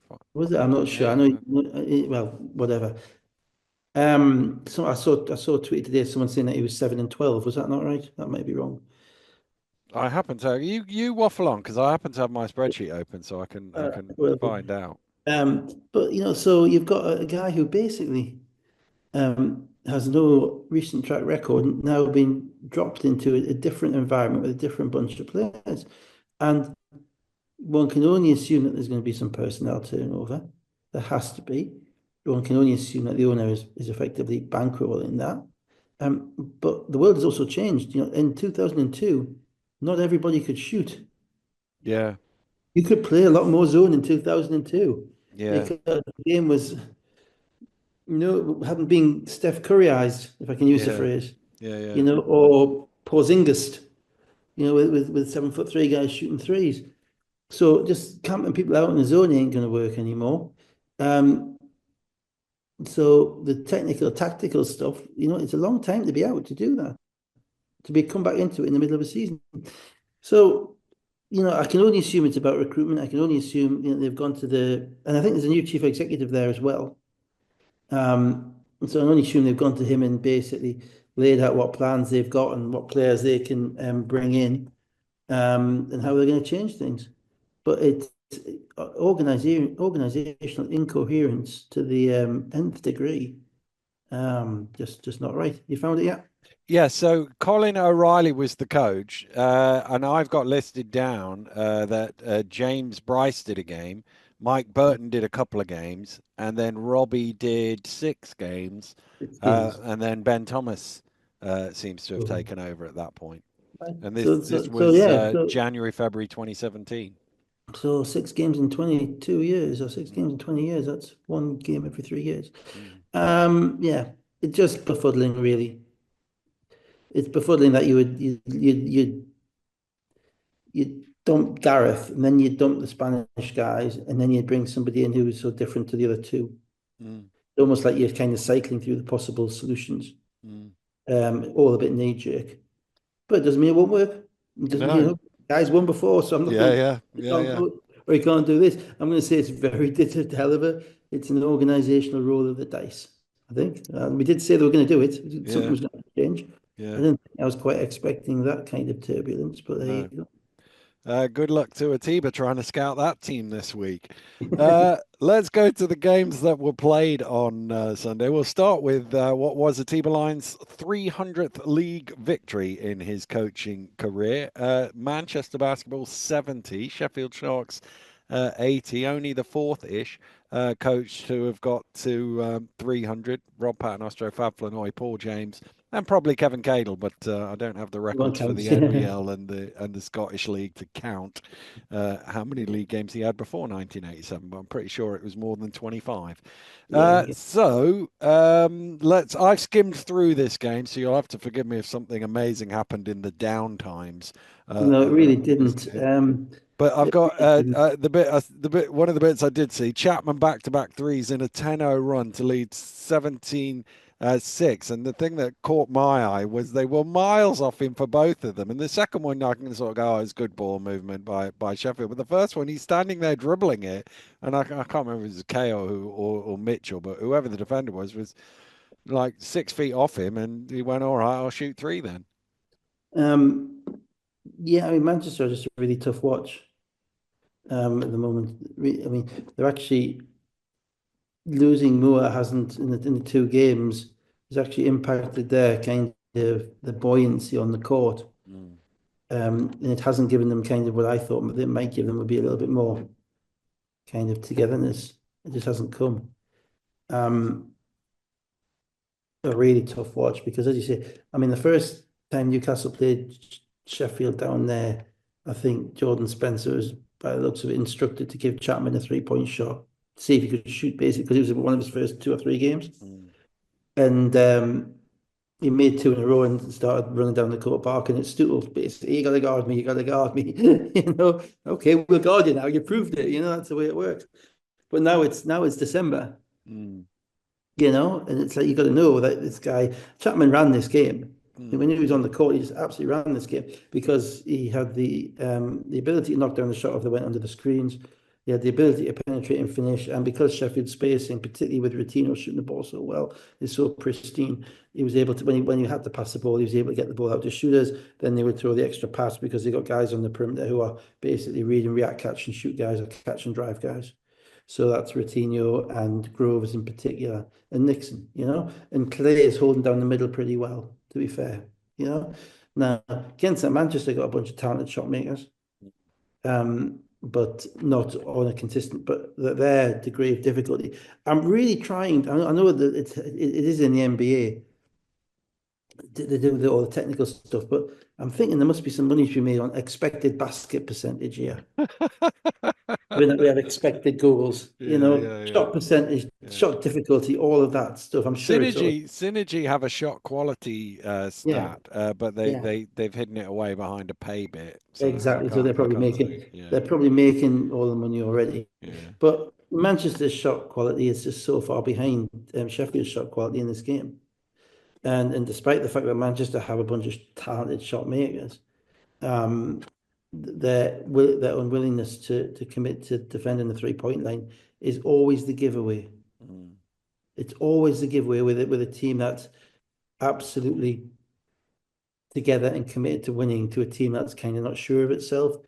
If you're not defending the 3-point line, you're not making, because it's the extra effort that takes to get that extra step out there, and then to recover when someone penetrates and to go and help your mate when you get beaten and he comes over to help you and you go over to help him.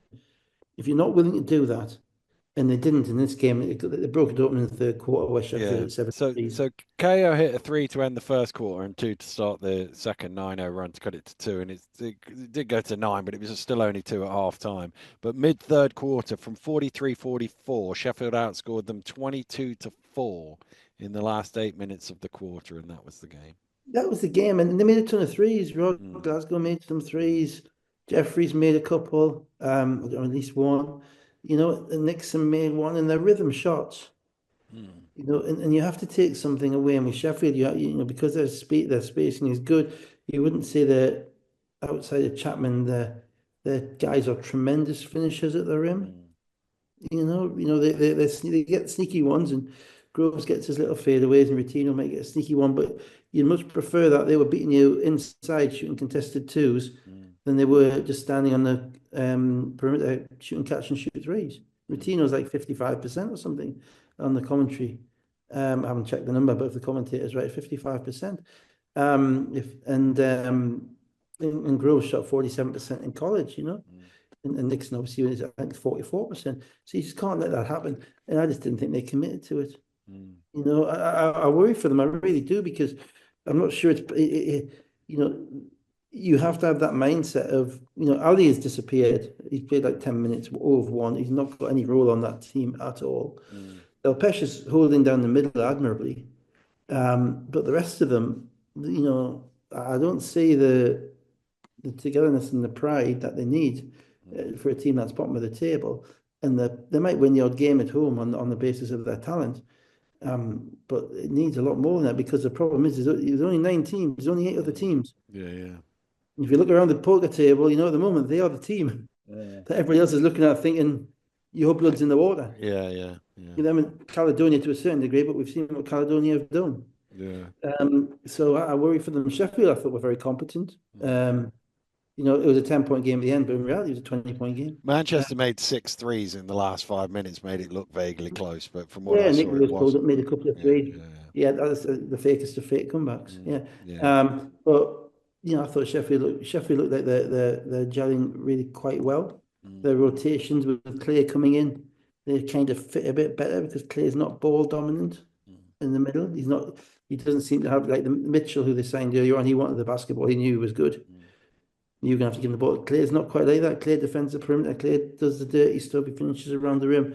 He's a better fit, I think, for all those other guys. They mm, still got to find a way of getting Jeffries in a little bit more. And Matthews got hurt in this game, but they got a lot of depth at the wing, so one injury at the wing probably wouldn't hurt them. mm. So they look like they're coming together really quite nicely. And Chapman is really good. Yeah, He's yeah, if he's not top five, he's number six. So yeah. if he's really good. KO 5 of 8 threes for 21 points. Ashton Langford 15 points. Lewis 4 of 6 threes for 14 points. Nixon 21. Chapman 17.6 rebounds, 5 assists. Clay 10.6 rebounds. They were 15 of 29 from two and 15 of 34 from three. Sheffield. There you go. I mean, make them shoot the twos. Mm, I can't believe that's not the scouting report they're getting.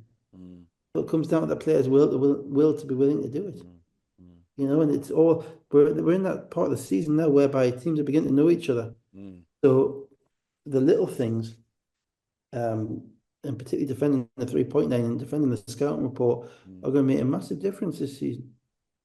Well, let's move on to a game where two teams were trying to force the opponents to do something they don't normally do. Mm. Cheshire Phoenix 86, Leicester Riders 88. Kristen scoring early on. Cheshire led 13-7. Tight first quarter though. Austin getting injured, having played 99 seconds. It didn't look a great one, that one, as he's struggling to even get back to his feet. Yeah, I mean, he for different group again, didn't he? They Mm. started TV Yeah, and White. two changes to the starting Yeah, lineup. and started um, Scott Grayson as Mm, well, I mm, think. Um, which was interesting. Because Atwood comes off the bench then. mm, And in theory, Atwood's the type of player you'd think you'd quite like against Leicester because he's quite systematic. He's a bit more their speed, but if they're trying to speed the game up, that's the way they are. Austin obviously hurt himself Friday night in Newcastle when he travelled at the end of the game, mm, landed on his back, and he had to come out and didn't shoot the foul shot. So you wonder if there's maybe a residual effect there, or if he just banged it again, because obviously backs aren't good. If you hit the base of your back, that's not good. Um, so that hurt Cheshire a lot, I think, because they played. I mean, they played the whole game.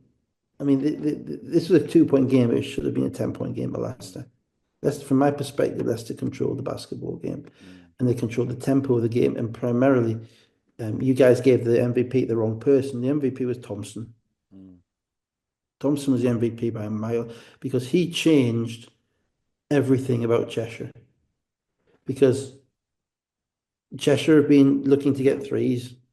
They get threes by getting teams into rotation, swinging the ball, moving it around. It all starts with Holden.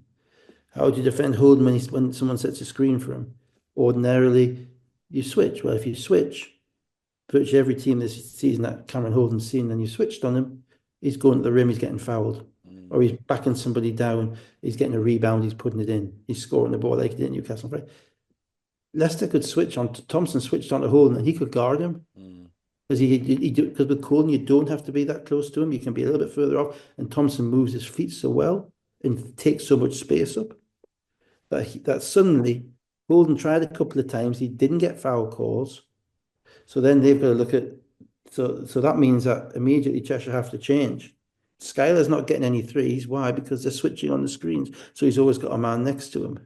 Okay, so Cheshire have to change. So how do you change? Well, what you then have to do to exploit the mismatch, if your point guard on the big isn't the mismatch, you have to hope that the big who sets the screen, who's now being guarded by the guard, be it mm.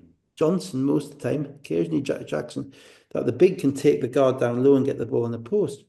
But that then results in Cheshire having Skylar posting up, shooting contested twos, Mm, as opposed to them whipping out threes. So that slows them down. It's a slower game because you got to pound the basketball. mm, And that all comes because Thompson's ability to guard on the switch. Leicester were happy to switch out their 5 mile onto him mm, without giving anything up. And then at the end, he also ran the floor, rebounded the ball, finished well, and all that stuff. mm, But just his presence on the floor made a massive difference in that. So that takes Cheshire out of the what we were talking about in the previous segment, their heliocentric offense with Holden. So now they got to find another way around it. Now, plan B is Austin. mm. But Austin ain't there. So plan B is we pick up the speed, we turbocharge it all. Larry's off, going for flying around, we're getting steals, we're getting in transition. He's not there anymore. So then you're into kind of plan C, which is RJ and Artwood, and suddenly you're playing Leicester's game. Mm. And in this game, Holden played like 26, 27 minutes. Scott Grayson played maybe 31, but some of the other guys played more minutes. So Mm, both players a little bit more, etc. And when you're playing Leicester's game, I'm afraid Leicester are better at it than Cheshire. mm. No question. Leicester moved less. And on top of that, Cheshire lost their discipline a little bit, and Cheshire committed too many fouls, and Yeah, they committed too many cheap fouls. Not the ones where you're challenging, but the ones where you're going for steals, or the ones where you're yeah, reaching in 30 feet from the basket. So this game was won because Leicester shot what 33 foul shots and Cheshire yeah, shot 16. yeah, yeah, yeah. And And I'm not going to actually, put it on the refs. I'm putting it on Cheshire. yeah, there was a flurry of free throws in the second quarter. Took it from a 1 point game. Leicester scored 8 points in a row to 37 46. And it was almost like that was the run that seemed to win the game. They actually had more assists than field goals at halftime as well, Leicester, which is And the thing is, you see, you shouldn't be Leicester. If you ask me which team are going to give it 33 foul shots to, it's not Leicester, mm, right? Because Leicester, they don't have a tremendous amount off the dribble, mm. right? They're not flying up and down as much as other teams. Hunter played exceptionally well, controlled the pace, knocked down his shots, did what he's meant to do. There's no Um, Jordan Johnson type No sort of Jordan Johnson type, or there's no speed, kind of yeah, team speed, or Dirk Williams really flying out for yeah, threes. yeah, yeah. They must have given away, they certainly gave six at the end of the third quarter. And I'm guessing maybe four or six at the end of the second quarter of fouls when you're in the penalty. Mm, And that's a big thing that people are looking for. The last 3 minutes of quarters, particularly when, at that point, maybe Leicester running some of their bench guys, you're looking for cheap points. Now, to win at Cheshire, you have to keep scoring. yeah. You stop scoring, they're going to score, right? So it's a lot about as much your offense as your defense. And they kept scoring the best way, which is at the line. Mm, Cheshire can't run, can't run off a made basket off a foul shot in mm, reality. mm. So they're getting to the rim, I'm sorry, at the line, knocking down shot after shot, taking the air out of the crowd, able to set their defense. And at that point, at the end of the third quarter, Cheshire kind of got a little bit discombobulated, I thought. They ended up with a pretty weird lineup in for the first 5 minutes of the fourth quarter. Ben wanted to get it out, didn't get a sub in quick enough. That lasted another minute and a quarter. Timeout had to be called, and the run that they had coming just came too late. Yeah. So Leicester had the lead sort of bounced 5 to 10 points all the way through. Leicester then had an 8-0 run just at the point you're talking about. Johnson and Wright hitting threes. 72-86 with 3 minutes to go. It's still a 10-point game with just over a minute to go, and I've deliberately skipped past the chaos of the turnover, turnover, turnover, Oh, turnover. yes, yes. And then Kristen with a corner three, 105 to go, 79 86. But you're still thinking 7 points in a minute is probably, well, maybe anywhere else against any other team, probably too many. Yeah.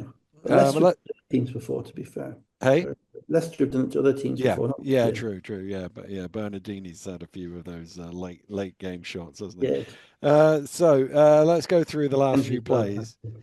Yeah. Jackson missed late in the shot clock. Thompson with an offensive rebound. He tried to do the right thing. You got to love that he tried to do the right thing and cycle it back out, but he actually and run some more clock.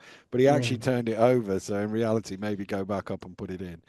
Yeah. Cheshire stole the ball. Holden ran it back for a layup. 81-86. 34.8 seconds to go. Kristen hobbled out at that point. I wasn't quite sure whether it was cramp or whether he'd done something else, but Yeah, it didn't look good. It looked like a bit no. hamstringy to me. I might be Mm. wrong. And then 24.8 seconds to go. They fouled Thompson to send him to the line, and it works. Yeah. He misses two free throws. Other end of the floor, Skylar White misses a three. Eitel Rock with an offensive rebound, throws it back up, gets fouled for an and one. So Yeah. 15.4 seconds, it's 84-86.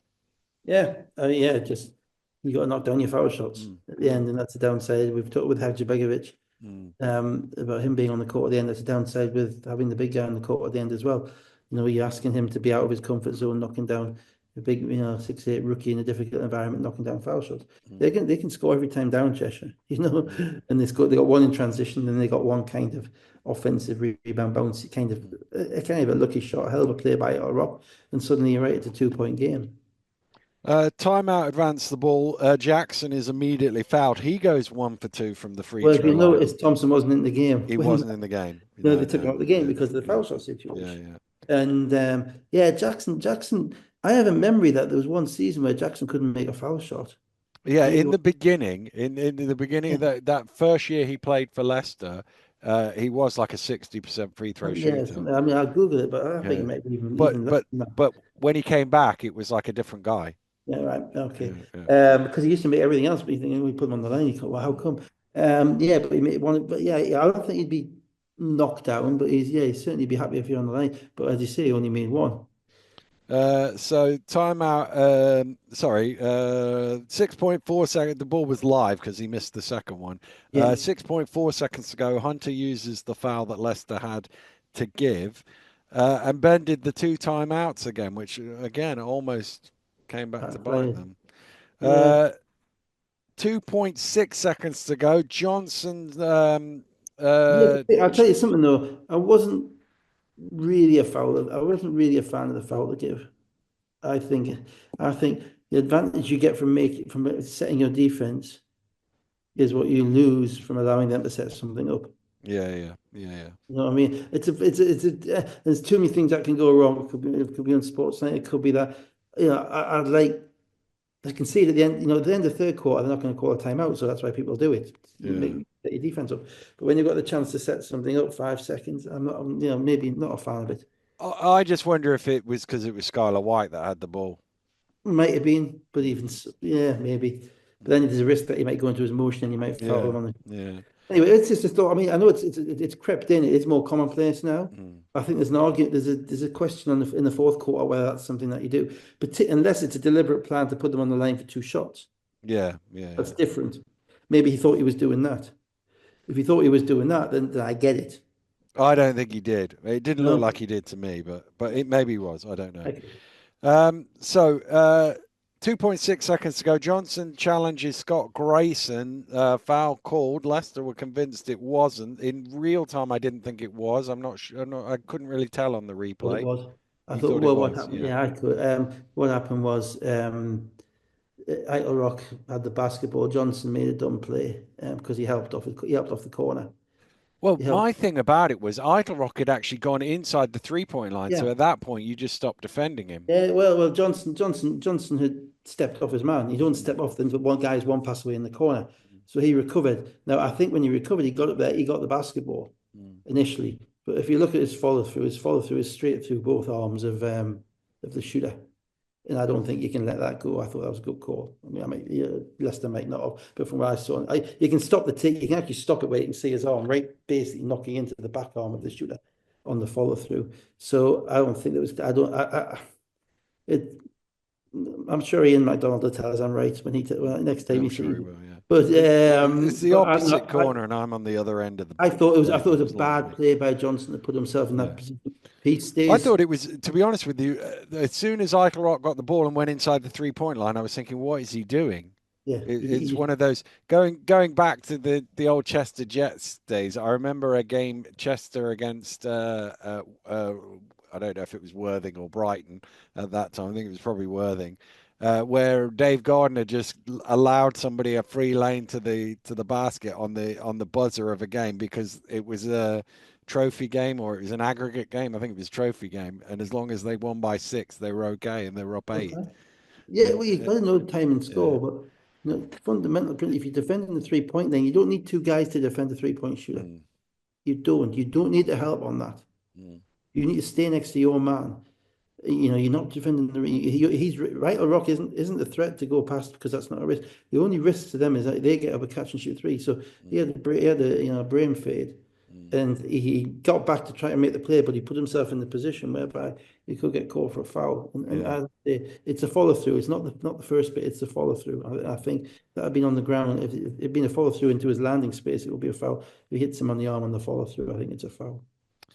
And Scott Grayson, a 90% free throw shooter, basically 89.7, I think it was, Mm. coming into the game.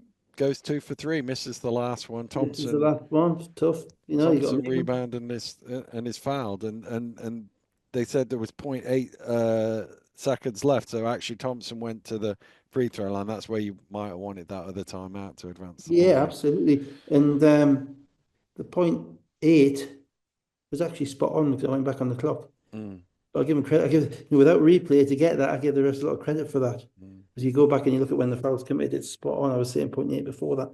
mm. Look, as I say, Thompson, by the way, makes the missed the first, made the second, so and they you sort could have through it. had the timeout. Yeah. Yeah, These things matter ultimately. I mean, you don't know you're going to score from 0.8 a second, but you might get fouled again. Who yeah. knows? Um, No, I thought Leicester were really good in the game, but it just goes to show how spiritable Cheshire are. Yeah. I thought Cheshire probably ran their line up at the beginning of the fourth quarter for longer than they should have, even longer than they should have if he'd got subs in when he wanted them. Mm, I think to win that game, they needed to get ahead of steam up. Without Austin, they needed Holden to be that kind of head of the monster. And the longer that he sat down, I think he played 27 minutes in the game. The longer that he sat down, that the harder it seemed to me that they were going to the more they were going to struggle to form to get a run. And Holden and Christian both came in at the same time.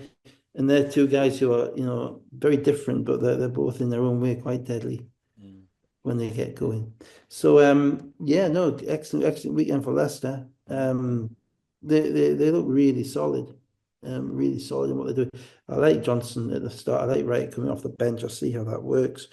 They got some decent minutes from Brooks in this game. He came in early, gave them some defense, which because of his size, he was able to do that. So that was kind of managing your roster to fit the opposition. And we're going to see a lot more of that as the season goes on. mm. Scott Grayson, 23 points, 5 rebounds. Kristen, 17 points. Holden, 12.7 rebounds, only 2 assists. You were talking Yeah. in the early part of the show about him and assists and Yeah, making him and mistakes. assist, and so they held him to assist. Great. Now he scored 29 on Newcastle. He scored 12 on Leicester. Mm, That's Thompson. mm, No, not all Thompson. It's also because Newcastle turned the ball over a lot and he got about 8 points in transition. mm, But it's Thompson because in fact, they're not fouling when he penetrates. They're not giving up the cheap offensive rebounds, and he hasn't got the encouragement to keep going at him because he realizes we need to do something different.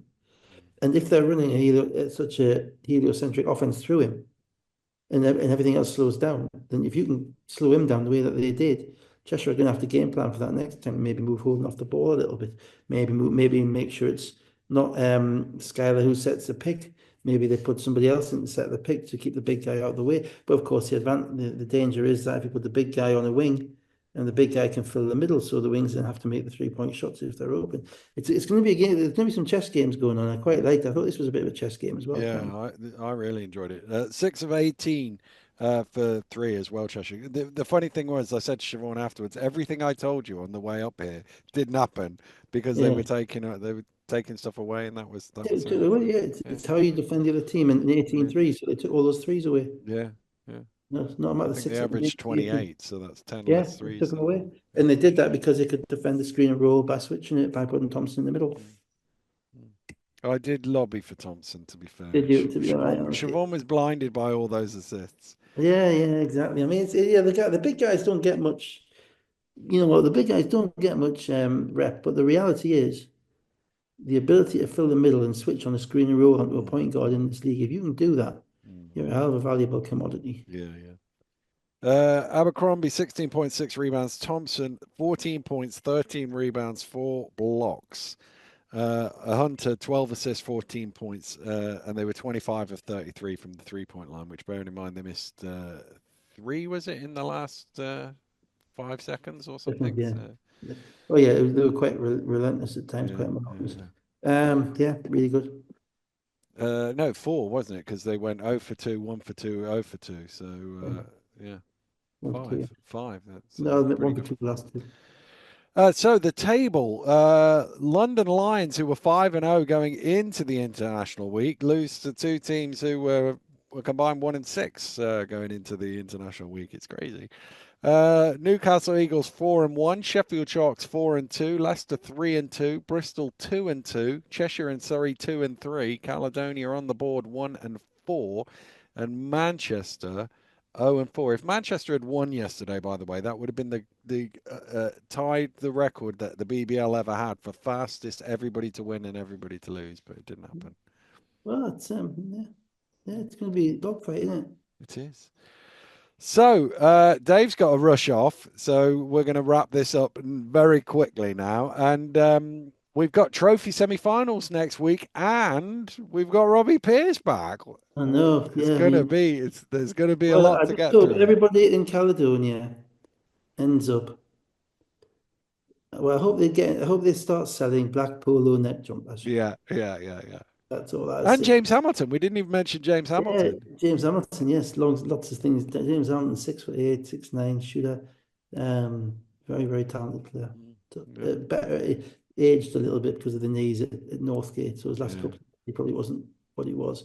But when he was at his peak, he yeah, was yeah. dominant player. He played at Mm. Worthing as well, didn't he? I think. Worthing as well. Yeah, yeah, Yeah. yeah. But yeah. Oh no, very interesting. Yeah, you got two-legged. It's Cheshire. It's Bristol, Cheshire, both legs, Bristol, isn't it? Cheshire, both legs, and the first leg of Newcastle, Leicester. So kind of Kristen, that Kristen injury could be interesting Mm. for that. And Austin. That's a big thing. And Austin, Kristen Austin, that could even the score up a little bit. Mm. Bristol, we'll see. Oh, by the way, a quick mention for GB as well. The men's team, I Oh thought they yeah, had we didn't get to that. no, I thought they had an outstanding window. Not to buckle when they were down 17 degrees in the copper box Mm. and to actually come back and win that game. Um, I thought really means that they're really in a good place. Mm. You know, the program's in a good place. I think what Quinn Ellis provided for a 21-year-old, Mm. gave us a real tantalizing glimpse of what's to come. Mm. But it was more their togetherness, the whole Yeah, group, the team, the coaches, everybody deserves an enormous amount of credit for sticking at it. And I mean, they had to bring back Papa Nicolau, and we yeah, lost, yeah, and you yeah, still only beat us by 10, and we're in a 5-point game with with a few minutes to go yeah. down there, in Greece and so on. Yeah. So, we might qualify, we might not. We've got two shots to win one game, basically. Mm. Yeah, But if we get the right bodies out there on the next occasion, you can't see that those guys, Miles Hesson flying back from Mexico day before the play, you can't see those guys not allowing us to not to qualify. yeah, yeah, Which is quite a tasty prospect because then we've got a couple of guys in America who can come back and yeah, potentially join in if we get into a Eurobasket, and maybe we can finally make a little bit of noise at one of these tournaments and win a couple yeah, of games. But yeah, I just thought the whole dynamic and the whole kind of feel of the group just seemed really, really good. yeah, yeah. Yeah, It was really impressive that home win. Really yeah. impressive. Cool, good stuff. Right, off you go, Dave. You've got family Extravaganza duties to away. get to, and we'll do it all again next week. It'll be Monday because obviously it's Cheshire Yeah, Bristol next Sunday I'll night. do So that. Yeah, the semi-final, that one could be going on to overtime could be going into Monday morning itself. We'll yeah, see. yeah, yeah. So we'll see you next week. Goodbye. Thanks, guys.